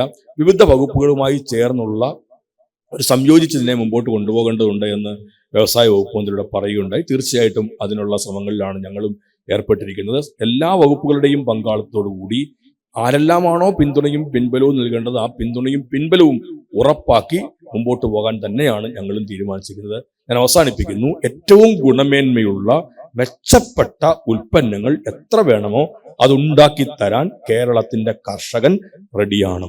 ഗുണമേന്മയുള്ള ഉൽപ്പന്നങ്ങൾ ഞങ്ങൾ എത്ര പറഞ്ഞാലും ഞങ്ങൾ അത് ഉണ്ടാക്കി തരാം. അതിന് നിങ്ങൾ ആവശ്യപ്പെടുന്നതനുസരിച്ച് ഗുണമേന്മ ഉറപ്പുവരുത്തി നമുക്ക് ഈ ഏറ്റവും നല്ല ഉൽപ്പന്നങ്ങൾ ഇവിടെ നിന്ന് പോകുമ്പോൾ നമ്മുടെ കർഷകന്റെ വരുമാനത്തിൽ, ജീവിതത്തിൽ അത് പ്രതിഫലിക്കും. തീർച്ചയായിട്ടും ഇത് കേരള വികസനത്തിന്റെ ഏറ്റവും സുപ്രധാനമായ ഒരു ചുവടുവയ്പ്പാണ്. വികസനം എന്നത് ഓരോ കുടുംബങ്ങളിലും സന്തോഷമെത്തുക എന്നുള്ളത് കൂടിയിട്ടാണ്. ഏറ്റവും താഴെ നിൽക്കുന്ന അടിസ്ഥാന ജനവിഭാഗത്തിൽ കർഷകൻ, കർഷക തൊഴിലാളി, ഈ മേഖലയിൽ നിൽക്കുന്ന അവരുടെ ജീവിതത്തിൽ കൂടി ഒരു മെച്ചം, സന്തോഷം എത്തിക്കാൻ കഴിയുമ്പോഴാണ് കേരള വികസനം എന്ന് പറയുന്നത് പൂർണ്ണമാവുകയുള്ളൂ. ആ വികസനം എന്നത് കാർഷിക അഭിവൃദ്ധി കൂടിയാണ്. കർഷകൻ സമൃദ്ധനാവുമ്പോൾ മാത്രമേ കേരളത്തിന്റെ വികസനവും സമൃദ്ധമാവുകയുള്ളൂ, പൂർണ്ണമാവുകയുള്ളൂ. അല്ലാതെ ഉള്ളതെല്ലാം നമുക്ക് വികസനത്തിന്റെ ഭാഗം തന്നെയാണ് എങ്കിലും ഒരു പൂർണ്ണമായി എത്തിയെന്ന് പറയാൻ കഴിയില്ല. അതുകൊണ്ട് തന്നെ കാർഷിക മേഖലയ്ക്കപ്പുറത്തേക്ക് കേരളത്തിന്റെ വികസനവുമായി തന്നെ ബന്ധപ്പെട്ട് നിൽക്കുന്ന ഒരു പരിപാടിയാണ് എന്നുള്ളതും ഏറ്റവും സാധാരണക്കാരായ മനുഷ്യന്റെ ജീവിതത്തിൽ സന്തോഷം എത്തിക്കുക എന്നുള്ളതിന് വേണ്ടി കൂടുന്ന ഒരു പരിപാടിയാണ് എന്നും എല്ലാവരുടെയും ഉള്ളിൽ ഉണ്ടാവണം എന്ന് പറഞ്ഞുകൊണ്ട് ഞാൻ എൻ്റെ വാക്കുകൾ അവസാനിപ്പിക്കുന്നു. ഈ പരിപാടി ഔപചാരികമായി ഉദ്ഘാടനം ചെയ്യുന്നതായി അറിയിക്കുന്നു. കാർഷിക മൂല്യ ശൃംഖലയുടെ ശാക്തീകരണം ലക്ഷ്യമിട്ട് സംസ്ഥാന കൃഷി വകുപ്പ് നടത്തുന്ന പ്രവർത്തനങ്ങളെക്കുറിച്ച് വിശദീകരിക്കുന്നതിനായി ബഹുമാനപ്പെട്ട കൃഷി വകുപ്പ് ഡയറക്ടറും കാപ്കോ ഡയറക്ടറുമായ ഡോക്ടർ അദീല അബ്ദുള്ള IAS ആദരപൂർവ്വം ക്ഷണിക്കുന്നു. Good morning. Warm greeting to the distinguished guests, esteemed stakeholders, ladies and gentlemen. I'm deeply honored to address you all today at the summit Strengthening Agri-Value Chains Capco Facilitation conducted by the Kerala Agro Business Company in collaboration with Grant Thornton Bharat, our conveying and knowledge partner.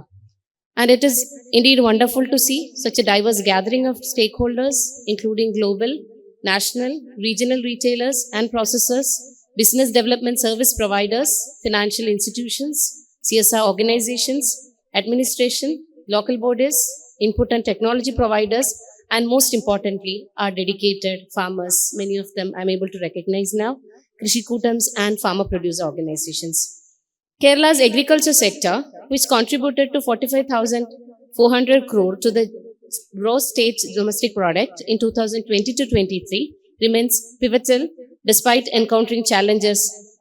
Our steadfast dedication to fostering a new Kerala, the Nava Keralam, via investments in the welfare of our people and income augmentations remain resolute.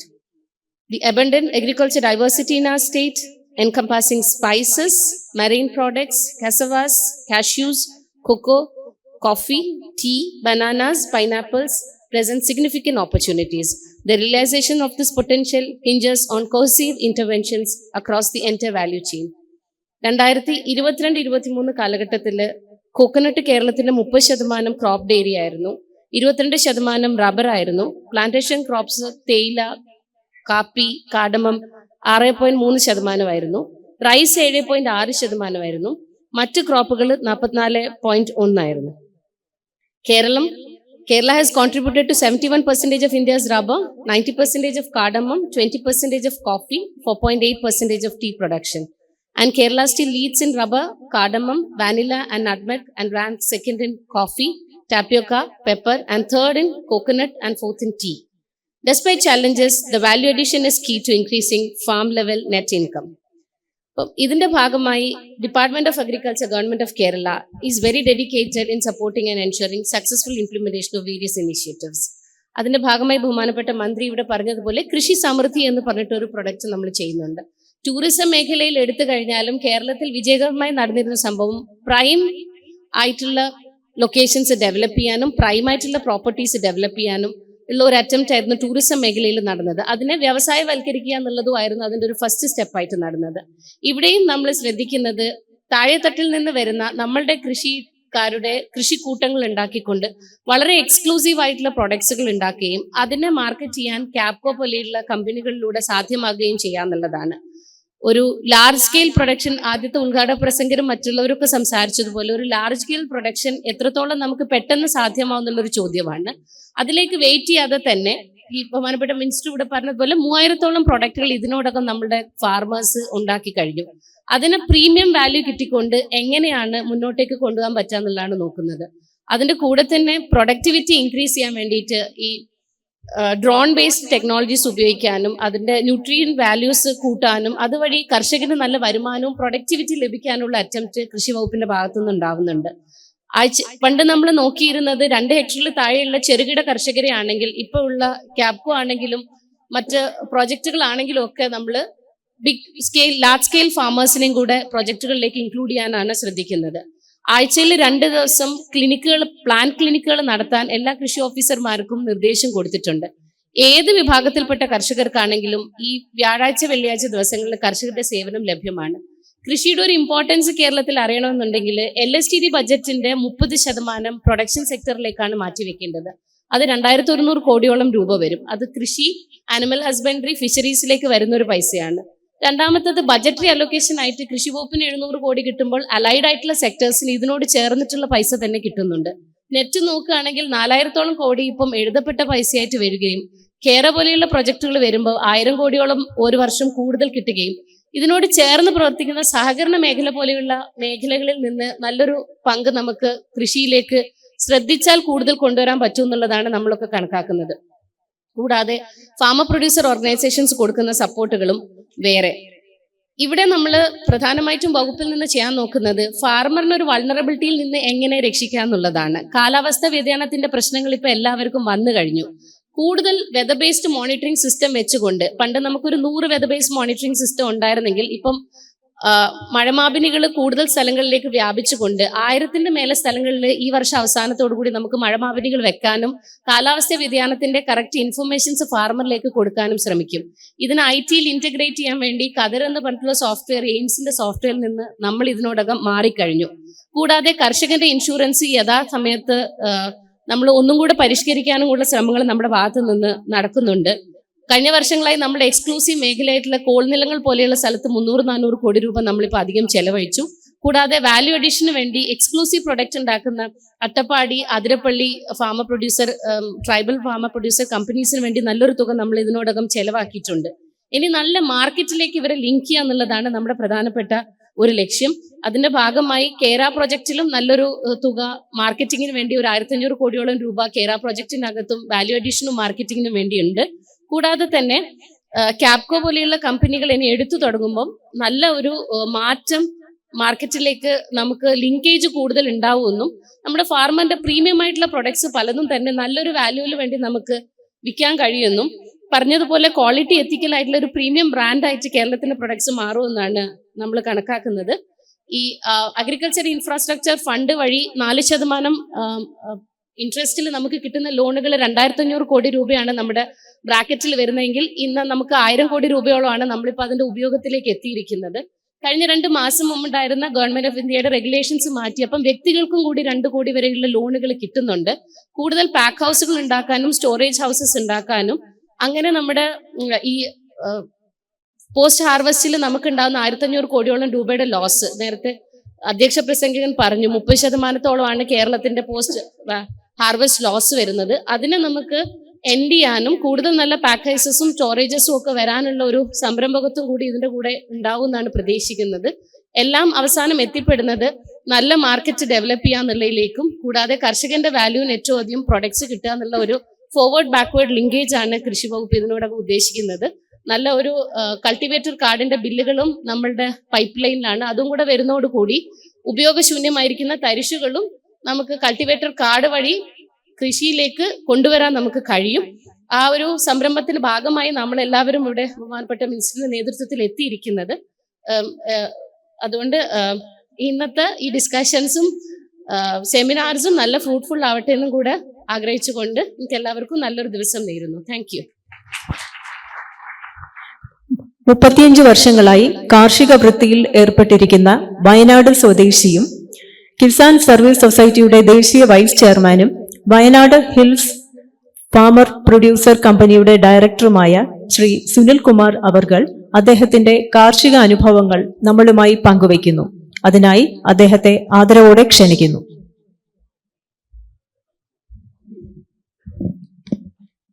പ്രിയമുള്ളവരെ, വേദിയിലും സദസ്സിലും ഉപേക്ഷിതരായ എല്ലാവർക്കും നമസ്കാരം.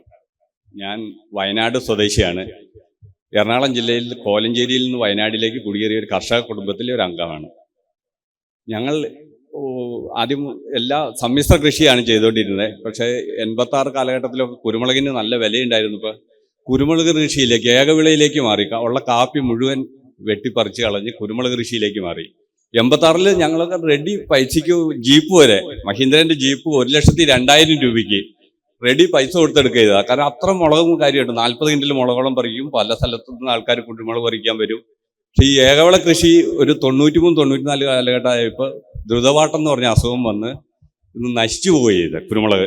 അതോടുകൂടി ഞങ്ങൾ ശരിക്കും വഴിയാധാരായി എന്ന് പറയാം. ഒരു ഏകവിള കൃഷി കൊണ്ടുള്ള ഇതാണ്. പിന്നെ സമ്മിശ്ര കൃഷി ഉണ്ടെങ്കിൽ തന്നെ കർഷകൻ രക്ഷപ്പെടുകയുള്ളൂ എന്നുള്ള ഇത് മനസ്സിലാക്കിക്കൊണ്ട് ഞാൻ കുറച്ചാലും ഗൾഫിലും പോയിരുന്നു. അത് കഴിഞ്ഞ് ഇവിടെ വന്നത് കൃഷിയിലേക്ക് തന്നെ ഊന്നൽ കൊടുത്തുകൊണ്ട് തന്നെ വർക്ക് ചെയ്യുന്നു.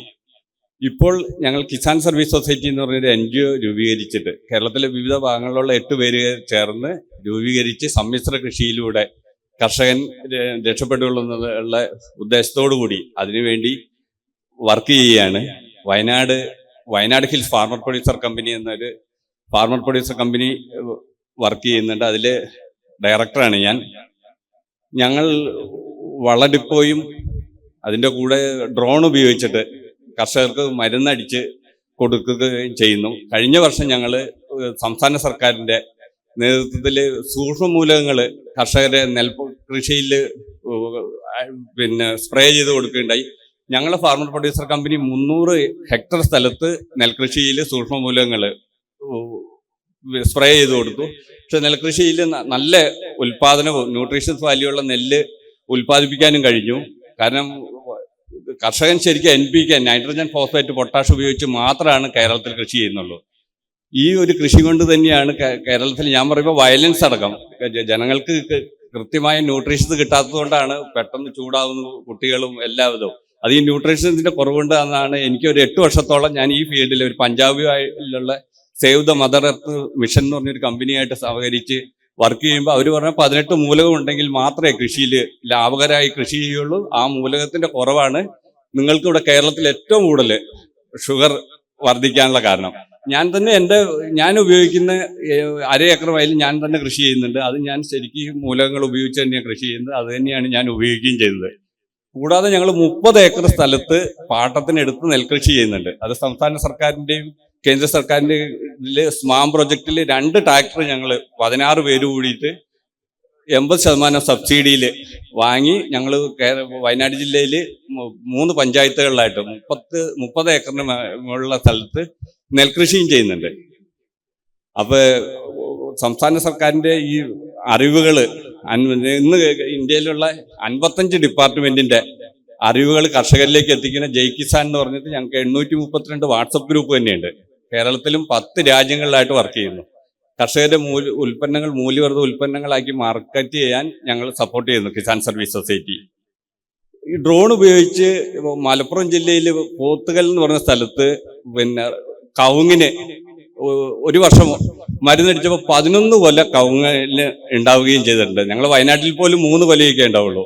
ഇപ്പോൾ പുതിയ ടെക്നോളജികൾ കൃഷിയിലേക്ക് വ്യാപിപ്പിച്ചാൽ വളരെ നല്ല രീതിയിൽ കാർഷിക ഉൽപ്പന്നങ്ങൾ ഉൽപ്പാദിപ്പിക്കാനും കഴിയും. അതിനുവേണ്ട സപ്പോർട്ട് ഗവൺമെന്റ് തരണമെന്നാണ് എനിക്ക് കർഷകൻ എന്ന രീതിയിൽ ഗവൺമെന്റിനോട് അഭ്യർത്ഥിക്കാനുള്ളത്. കാപ്കോയ്ക്കും പിന്നെ എല്ലാവിധ ആശംസകളും നേരുന്നു. ഞങ്ങൾ കർഷകനും ഫാർമർ പ്രൊഡ്യൂസർ കമ്പനീൻ്റെ പേരിലും ഞങ്ങൾ എല്ലാ സപ്പോർട്ടും ചെയ്യും. ഞങ്ങളിപ്പോൾ 67ഓളം പ്രൊഡക്റ്റുകൾ ഇറക്കിയിട്ടുണ്ട് കിസാൻ സർവീസ് സൊസൈറ്റിന്റെ കീഴിൽ. അത് യൂറോപ്പിലേക്ക് കയറ്റുമതി ചെയ്തു തുടങ്ങിയിട്ടുണ്ട്. പിന്നെ കാനഡയിലേക്കും UK-യിലേക്കും ഇപ്പൊ ഒരു 10 ലക്ഷത്തിന്റെ ഓർഡർ വന്നിട്ടുണ്ട് സ്റ്റീവിയ ചേർത്ത ചായപ്പൊടിക്ക്. അങ്ങനെ വളരെ നല്ല രീതിയിൽ തന്നെ കിസാൻ സർവീസ് സൊസൈറ്റി പ്രവർത്തിച്ചു പോകുന്നുണ്ട്. പിന്നെ ഞങ്ങൾ ഗ്രാൻഡ് തോണ്ടനാണ് ഞങ്ങൾ ഫാർമർ പ്രൊഡ്യൂസർ കമ്പനിയെ സപ്പോർട്ട് ചെയ്യുന്നത്. പത്മാൻ സാറ് ഏത് സമയത്തും വിളിച്ചാലും ഞങ്ങളുടെ ഫോൺ എടുക്കുകയോ അല്ലെങ്കിൽ തിരിച്ചു വിളിക്കുകയും ചെയ്യും. അത്ര നല്ല സപ്പോർട്ടാണ് ഗ്രാൻഡ് തോണ്ടന്റെ കീഴിൽ ഞങ്ങൾക്ക് സപ്പോർട്ട് കിട്ടിക്കൊണ്ടിരിക്കുന്നത്. എല്ലാവർക്കും നന്ദി പറഞ്ഞുകൊണ്ട് ഞാൻ നിൽക്കുന്നു. Twinning with NABARD initiatives, NABARD സംരംഭങ്ങളുമായി കൈകോർക്കുന്നത് സംബന്ധിച്ച് നമ്മളോട് വിശദീകരിക്കുന്നതിനായി ബഹുമാനപ്പെട്ട NABARD chief general manager Shri Baiju N. Kurup അവർകളെ ആദരപൂർവ്വം ക്ഷണിക്കുന്നു. എല്ലാവർക്കും നമസ്കാരം. Respected dignitaries on the dais, off the dais, participants from various places. First of all, let me thank the organizers, all the organizers here for inviting NABARD for this function and also to giving us a space to talk here. Really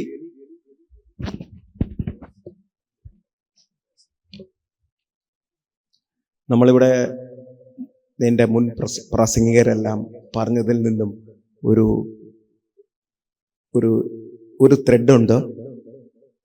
നമ്മുടെ കേരളത്തിൻ്റെ കൃഷി മേഖലയിലെ transformation ഏതൊക്കെ രീതിയിൽ വരുന്നു, ഏതൊക്കെ രീതിയിൽ നടക്കുന്നു, അതിനു വേണ്ടിയിട്ടുള്ള പോളിസികൾ, സർക്കാർ തല സംവിധാനങ്ങളിലുള്ള ചേഞ്ചസ്, അത് വളരെ വളരെ നമ്മൾ അറിഞ്ഞിരിക്കേണ്ടത്, നമ്മൾ ചിലപ്പം അറിയാതെ പോയിരിക്കുന്ന കാര്യങ്ങളായിരിക്കാം.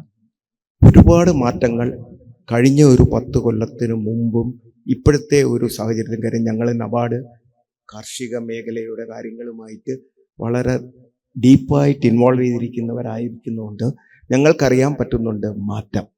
ആ മാറ്റത്തിൻ്റെ ഒരു ഭാഗമായിട്ടായിരിക്കാം ഈ ഇതുപോലുള്ള കാപ്കോ പോലുള്ള ഇനിഷ്യേറ്റീവ്സൊക്കെ ഇപ്പം ആരംഭിച്ചിരിക്കുന്നത്.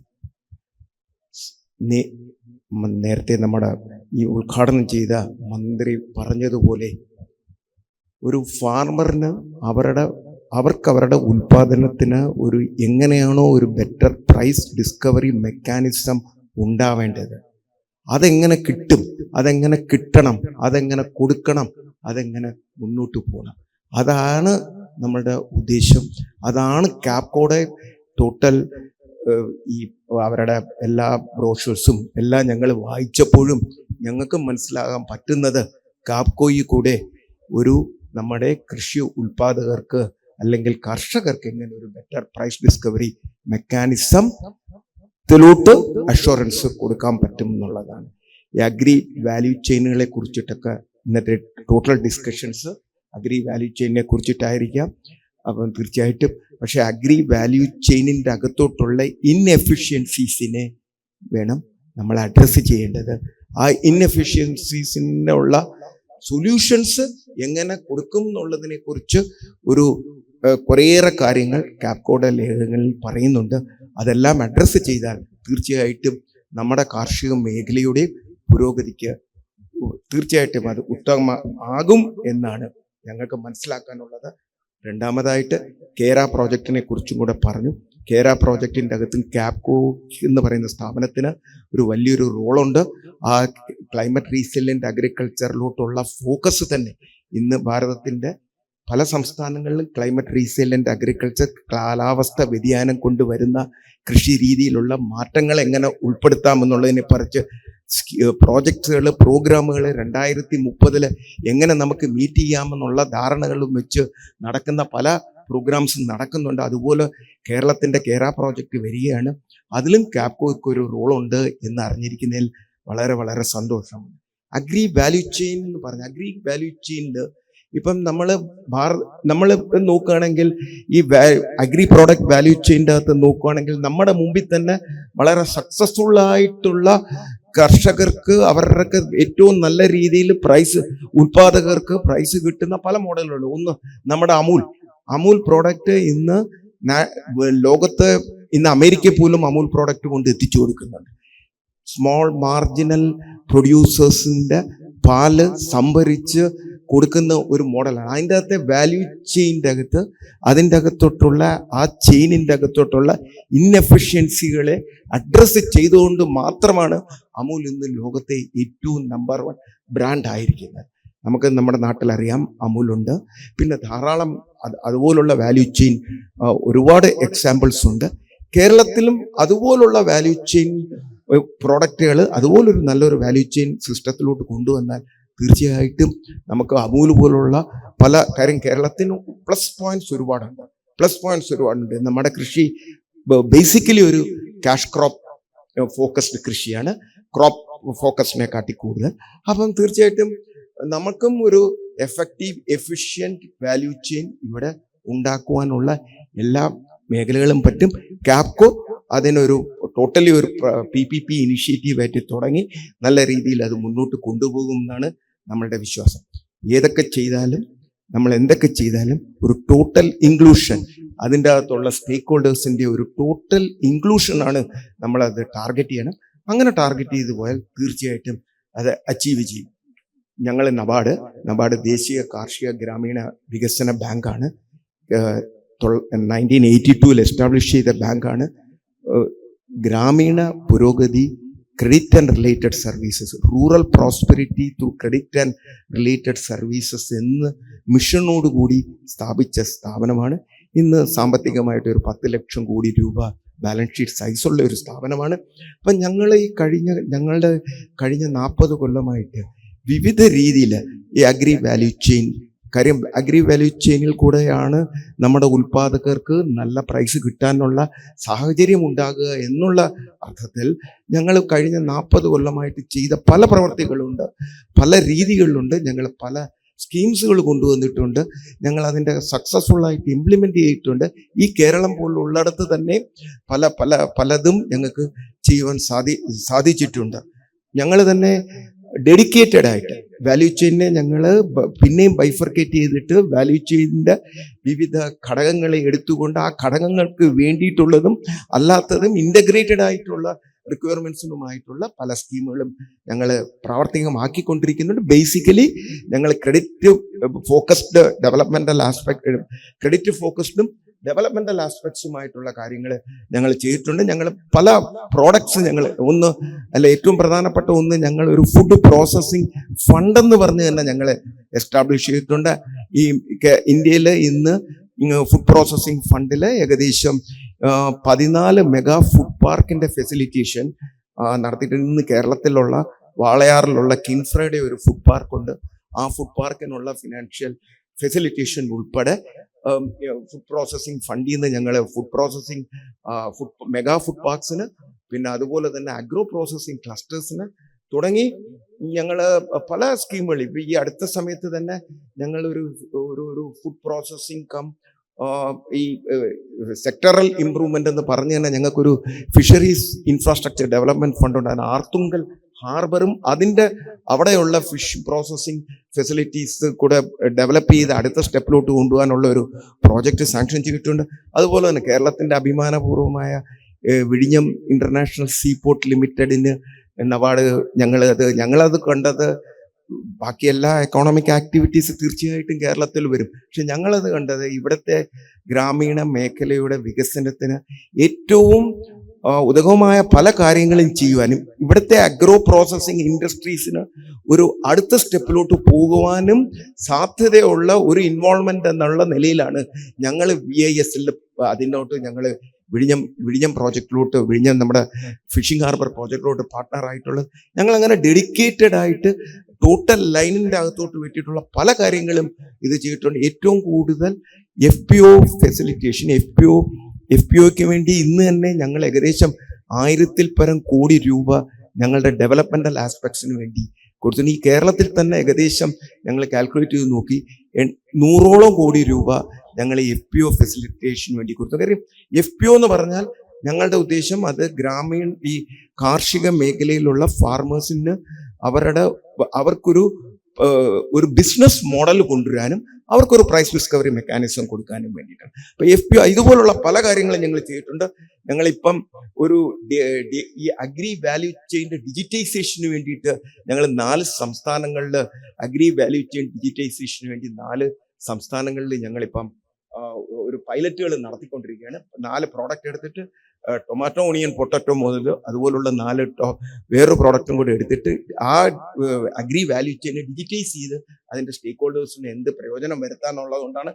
പിന്നെ ഇതിനെയെല്ലാം അടുത്തൊരു സ്റ്റെപ്പിലോട്ട് എങ്ങനെ ഒരു ഡിജിറ്റൽ പ്ലാറ്റ്ഫോമിലോട്ട് കൊണ്ടുവരാനുള്ള ചിന്ത കൊണ്ടാണ് ഞങ്ങളുടെ കുറേയേറെ ഈ അഗ്രി വാല്യൂ ചെയിൻ ഫൈനാൻസിങ്ങിന് ഫെസിലിറ്റി. കാര്യം ഞങ്ങളൊരു ബേസിക്കലി ഞങ്ങളുടെ ബിസിനസ്സിൻ്റെ അകത്ത് ഞങ്ങൾ ബേസിക്കലി ഒരു ബാങ്കേഴ്സ് ബാങ്കാണ്.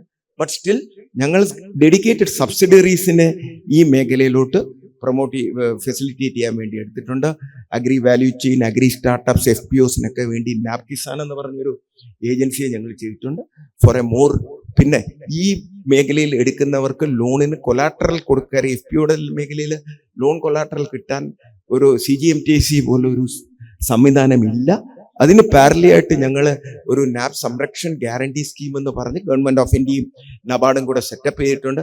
അതുപോലെ അഗ്രി സ്റ്റാർട്ടപ്സിനും അഗ്രി വാല്യൂ ചെയിൻ പ്ലെയേഴ്സിനും വേണ്ടി ഞങ്ങൾ നാപ് വെഞ്ചേഴ്സ് എന്ന് പറഞ്ഞൊരു ഇക്വിറ്റി പാർട്ണർഷിപ്പിൽ കൂടെ ചെയ്യുവാൻ വേണ്ടിയിട്ടുള്ള സംവിധാനവും ഞങ്ങൾ തുടങ്ങിയിട്ടുണ്ട്. അങ്ങനെ ധാരാളം ഞങ്ങൾ ഈ അഗ്രി വാല്യൂ ചെയിൻ ആസ്പെക്ട്സ് ആയിട്ട് കഴിഞ്ഞ ഏറെ കൊല്ലങ്ങളുമായിട്ട് പിന്നെ നേരത്തെ പ്രാസംഗികർ സൂചിപ്പിച്ചതുപോലെ കേരളത്തിൽ മാത്രമല്ല ഇന്ത്യയിൽ തന്നെ സയന്റിഫിക് സ്റ്റോറേജിന്റെ അഭാവത കാരണം നമ്മുടെ ഉൽപാദനത്തിന്റെ നല്ലൊരു ശതമാനവും അതിന്റെ പ്രാക്ടിക്കലി യൂസിന് വരുന്നില്ല, നമുക്ക് നശിച്ചുകൊണ്ടിരിക്കുകയാണ്.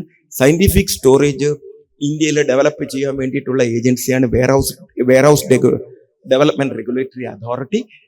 അവരുമായിട്ട് ചേർന്നുകൊണ്ട് തന്നെ പല എങ്ങനെയാണ് സയന്റിഫിക് ആയിട്ടുള്ള ശാസ്ത്രീയമായിട്ടുള്ള സ്റ്റോറേജസ് ഗ്രാമീണ തലത്തിൽ കൂടെ എങ്ങനെ കൺസ്ട്രക്ട് ചെയ്തുകൊണ്ട് വരാം, അതിനു വേണ്ടിയിട്ടുള്ള ഒരു എനേബിളിംഗ് എക്കോസിസ്റ്റവും എനേബിളിംഗ് എൻവയോൺമെന്റും ഉണ്ടാക്കുവാനുള്ള ശ്രമത്തിന്റെ ഭാഗമാണ് ഞങ്ങൾ ഈ NWA നെഗോഷ്യബിൾ വെയർഹൗസ് റെസിപ്റ്റുമായിട്ട് ബന്ധപ്പെട്ടവർക്കറിയാം. അതൊരു ഈ പ്ലാറ്റ്ഫോമിൽ കൊണ്ടുവന്നിട്ട് ഈ NWR കുറച്ച് കാലമായിട്ട് തുടങ്ങിയിട്ടുണ്ട്, പക്ഷെ ഡീപ്പായിട്ട് പോയിട്ടില്ല. സ്റ്റോർ ചെയ്യുമ്പോൾ ഈ നെഗോഷ്യബിൾ വെയർഹൗസ് റെസിപ്റ്റ് വെച്ച് ഏതൊരാൾക്കും എവിടെയും ആ റെസിപ്റ്റ് പ്ലഡ്ജ് ചെയ്ത് ഫൈനാൻസ് ചെയ്യാവുന്ന ഒരു രൂപത്തിലോട്ട് വരികയാണ് ഈ NWR. വലിയ രീതിയിൽ അത് പെനട്രേഷൻ നടന്നിട്ടില്ല. അതെങ്ങനെ ഒരു അപ്സ്കെയിൽ ചെയ്യാമെന്നുള്ള ഒരു ചിന്തയിൽ ഒരു WDRA ആയിട്ട് ചേർന്ന് ഞങ്ങൾ പ്രവർത്തിക്കുന്നുണ്ട്. പിന്നെ അതിനെ ഇത് കൊണ്ട് ഏറ്റവും കൂടുതൽ പ്രയോജനം വരാൻ പോകുന്നത് ചെറുകിട കർഷകർക്കായിരിക്കും. ഈ NWR ഫെസിലിറ്റേഷൻ കൊണ്ട് വരാൻ പോകുന്നത് ഒരു ഡൈനാമിക് കിസാൻ ഭണ്ഡാർ ആപ്പ് എന്ന് പറഞ്ഞൊരു ആപ്പ് തന്നെ ഡെവലപ്പ് ചെയ്തുകൊണ്ടിരിക്കുകയാണ്. അതുകൊണ്ട് പ്രൊഡ്യൂസേഴ്സിന് ഈ പ്രോസസ്സേഴ്സിനും ഒക്കെ എവിടങ്ങളിലൊക്കെ ഏത് സമയത്ത് എത്ര സ്റ്റോറേജ് സ്പേസ് സയന്റിഫിക് ആയിട്ടുള്ളത് അവൈലബിൾ ആവാമെന്നുള്ള അത് അറിയാൻ വേണ്ടിയിട്ടുള്ള ഒരു ആപ്പ് ഇപ്പം താമസിയാതെ റോൾ ഔട്ട് ചെയ്യും. ഈ ഭണ്ഡാരൻ ആപ്പ് എന്ന് പറഞ്ഞുകൊണ്ട് അത് ജിയോ ടാഗിങ് എല്ലാ സ്റ്റോറേജ് സ്പേസിനെയും ഇന്ത്യയിലുള്ള സകല സ്റ്റോറേജ് സ്പേസസിനെയും ടാഗ് ചെയ്തുകൊണ്ട് നമ്മൾ എടുക്കുന്ന ഒരു ഫെസിലിറ്റിയാണ്. തീർച്ചയായിട്ടും അതിന്റെ പൈലറ്റ് നടക്കുകയാണ്, അത് റോൾ ഔട്ട് ചെയ്യുകയാണ്. ക്യാപ്കോഡ് ഞങ്ങള് നബാർഡ് തീർച്ചയായിട്ടും ക്യാപ്കോയുടെ പല ആക്ടിവിറ്റീസുമായിട്ട് ഞങ്ങൾ ഇപ്പം നോക്കി. ഏതെല്ലാം ക്യാപ്കോയുടെ കംപ്ലീറ്റ് ഡീറ്റെയിൽസ് നോക്കിയപ്പോഴത്തേക്ക് ഏതെല്ലാം രീതിയിൽ ക്യാപ്കോയുമായിട്ട് ഞങ്ങൾക്ക് ബന്ധപ്പെട്ട് ക്യാപ്കോയിൽ കൂടെ ക്യാപ്കോയുടെ സ്റ്റേക്ക് ഹോൾഡേഴ്സുമായിട്ട് ഏത് രീതിയിൽ ബന്ധപ്പെടാം എന്നാണ്. തീർച്ചയായിട്ടും ഫിനാൻഷ്യൽ അസിസ്റ്റൻസും ക്രെഡിറ്റ് ഫെസിലിറ്റീസും ഈ ഒരു മേഖലയിൽ കൂടെ ഞങ്ങൾക്ക് അറേഞ്ച് ചെയ്ത് കൊടുക്കാൻ പറ്റും. റൂറൽ എന്റർപ്രണർഷിപ്പ് പ്രൊമോട്ട് ചെയ്യാനുള്ള ക്യാപ്കോയുടെ ഒബ്ജക്റ്റീവിലൊന്നാണ്. അപ്പൊ അതും തീർച്ചയായിട്ടും നബാർഡിന്റെ പല ഏരിയാസും ഉണ്ട്. എവിടെയൊക്കെ കൺവേർജ് ചെയ്യാൻ പറ്റുമോ അവിടെയൊക്കെ കൺവേർജ് ചെയ്യാൻ പറ്റും.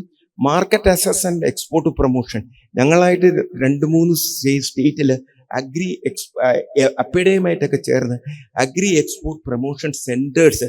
കാര്യം ഓരോ അഗ്രികൾച്ചർ പ്രോഡക്റ്റിനും എക്സ്പോർട്ട് പ്രോട്ടോക്കോളും നമ്മുടെ ഇവിടുത്തെ തരമുള്ള പ്രോട്ടോക്കോളും അതുമായിട്ട് ബന്ധപ്പെട്ടവർക്കറിയാം വേറെ വ്യത്യസ്തമുണ്ട്. ആ പ്രോട്ടോക്കോൾ അനുസരിച്ചിട്ടുള്ള ഉൽപാദനം നടത്തിയാലേ എക്സ്പോർട്ടിൽ അതിൻ്റെതായ രീതിയിലുള്ള മാർക്കറ്റ് കിട്ടുകയുള്ളൂ. അപ്പം അതെങ്ങനെ ഏറ്റവും ലോവസ്റ്റ് ലെവലായിട്ടുള്ള പ്രൊഡ്യൂസേഴ്സായിട്ട് എത്തിക്കണം, അതിനു വേണ്ടിയിട്ടുള്ള അഗ്രോ എക്സ്പോർട്ട് പ്രൊമോഷൻ കൗൺസിൽസ് ഉണ്ട്. അതുപോലുള്ള ഇനിഷ്യേറ്റീവ്സിന് ക്യാപ്കോയുടെ ഇനിഷ്യേറ്റീവ്സിനെയൊക്കെ ഞങ്ങൾക്ക് സപ്പോർട്ട് ചെയ്യാൻ പറ്റും. പിന്നെ ഫെസിലിറ്റേറ്റ് ചെയ്യാൻ പറ്റുന്ന വേറൊരു മേഖലയാണ് ക്യാപ്കോയുടെ ഇൻഫ്രാസ്ട്രക്ചറൽ ഡെവലപ്മെന്റൽ അസിസ്റ്റൻസിന് പറ്റുന്നത്. പിന്നെ ക്യാപ്കോയുടെ R&D സപ്പോർട്ടുകളിലും എല്ലാം നബാർഡിന് ചേരുവാൻ പറ്റും. ഏത് സസ്റ്റൈനബിൾ അഗ്രികൾച്ചർ ഇനിഷ്യേറ്റീവ്സ് കേരള ഗവൺമെന്റിന്റെ ആയാലും ക്യാപ്കോയുടെ ആയാലും ഇവിടെ ഇരിക്കുന്ന ആരുടെ ആയാലും അതിൽ ഞങ്ങളുടെ ഇനിഷ്യേറ്റീവുമായിട്ട് ഞങ്ങൾക്ക് എവിടെയൊക്കെ കൺവേർജ് ചെയ്യാൻ പറ്റുമോ ഞങ്ങൾ കൺവേർജ് ചെയ്യാൻ ശ്രമിക്കും. പല ഗവൺമെന്റ് ഓഫ് സ്കീംസ് ഉണ്ട്. പല ഗവൺമെന്റ് ഓഫ് സ്കീംസിന്റെയും for example prime minister Krishi Sinchai Yojana ഇതുപോലെ പല സ്കീമുകളുടെയും ഫെസിലിറ്റേറ്റിംഗ് ഏജൻസിയും കൂടെ പാസ് ത്രൂ ഏജൻസിയും കൂടെയാണ് നബാർഡ്. അപ്പം അതിലും എവിടെയൊക്കെ നമുക്ക് കൺവേർജൻസ് കിട്ടുമോ ക്യാപ്കോ ഒരു കൺവേർജൻസ് പ്ലാറ്റ്ഫോമിന്റെ ഒരു എനേബിളർ ആകുകയാണെന്നാണ് ഞങ്ങൾക്ക് വായിച്ചപ്പോൾ മനസ്സിലാകുന്നത്. അപ്പൊ തീർച്ചയായിട്ടും അതിൽ നബാർഡിനും കൂടെ ഒരു നല്ല റോള് പറ്റും എന്നാണ് ഞങ്ങളുടെ വിശ്വാസം. ഞാൻ നിർത്തുന്നതിന് മുന്നേ കൃഷി ആത്മനിർഭരതയാണ് നമ്മുടെ ഇപ്പോഴത്തെ നാഷണൽ ഒബ്ജക്റ്റീവ്. ആ ഒരു ഒബ്ജക്റ്റീവിലോട്ട് ഫോക്കസ് ചെയ്തുകൊണ്ടാണ് നബാർഡ് പ്രവർത്തിക്കുന്നത്. അപ്പം ആ ഒരു ഒബ്ജക്റ്റീവായിട്ട് ഫോക്കസ് ചെയ്യുന്ന ഇൻവെസ്റ്റ്മെന്റ് മേഖലയിൽ നബാർഡ് തീർച്ചയായിട്ടും പങ്കാളിത്തം ചേരും. അത് ആ ഒരു കൃഷി ആത്മനിർഭരതയുടെയും കർഷക അഭിവൃദ്ധിയുടെയും മേഖലയായിട്ട് ക്യാപ്കോ ക്യാപ്കോ രൂപീകരിച്ചിരിക്കുന്നതും ക്യാപ്കോ കൊണ്ടുപോകുന്നതും അതുകൊണ്ടായിരിക്കുന്നത് കൊണ്ട് തീർച്ചയായിട്ടും ക്യാപ്കോയുടെ ഇക്വിറ്റി പാർട്ട്ണർഷിപ്പിൽ കൂടെ നബാർഡ് ജോയിൻ തീർച്ചയായിട്ടും അതാണ് ഞങ്ങളിപ്പം തീരുമാനിച്ചിരിക്കുന്നത്. ക്യാപ്കോയുടെ ഇവിടെ ഇരിക്കുന്ന ബാക്കിയുള്ള ഇക്വിറ്റി ഇൻവെസ്റ്റേഴ്സിൻ്റെ ഇതിനു വേണ്ടിയിട്ട് നബാർഡും അവരൊരു അവസരം തന്നാൽ തീർച്ചയായിട്ടും നബാർഡ് ഈ ക്യാപ്കോയുടെ ഇക്വിറ്റി ഇൻവെസ്റ്റ്മെന്റ് പാർട്ട്ണർഷിപ്പ് ചെയ്യും, ഇത് കൊണ്ടുപോകും എന്ന് പറഞ്ഞുകൊണ്ട് നിർത്തുന്നു. നമസ്കാരം. നന്ദി പ്രകാശിപ്പിക്കുന്നതിനായി Grant Thornton Bharat transformation consulting manager Shri Ashish കുമാറിനെ ക്ഷണിക്കുന്നു. Dear all, very good morning and namaskaram. Warm greetings to our beloved chief guest, Sri P. Prasad sir, Honorable Agriculture Minister, Sri P. Rajiv sir, Honorable Minister for Law, Industry, and Choir, Government of Kerala, Dr. B. Ashok sir, IAS, Agriculture Production Commissioner and Principal Secretary, Department of Agriculture, and also the Managing Director for Kerala Agro Business Company.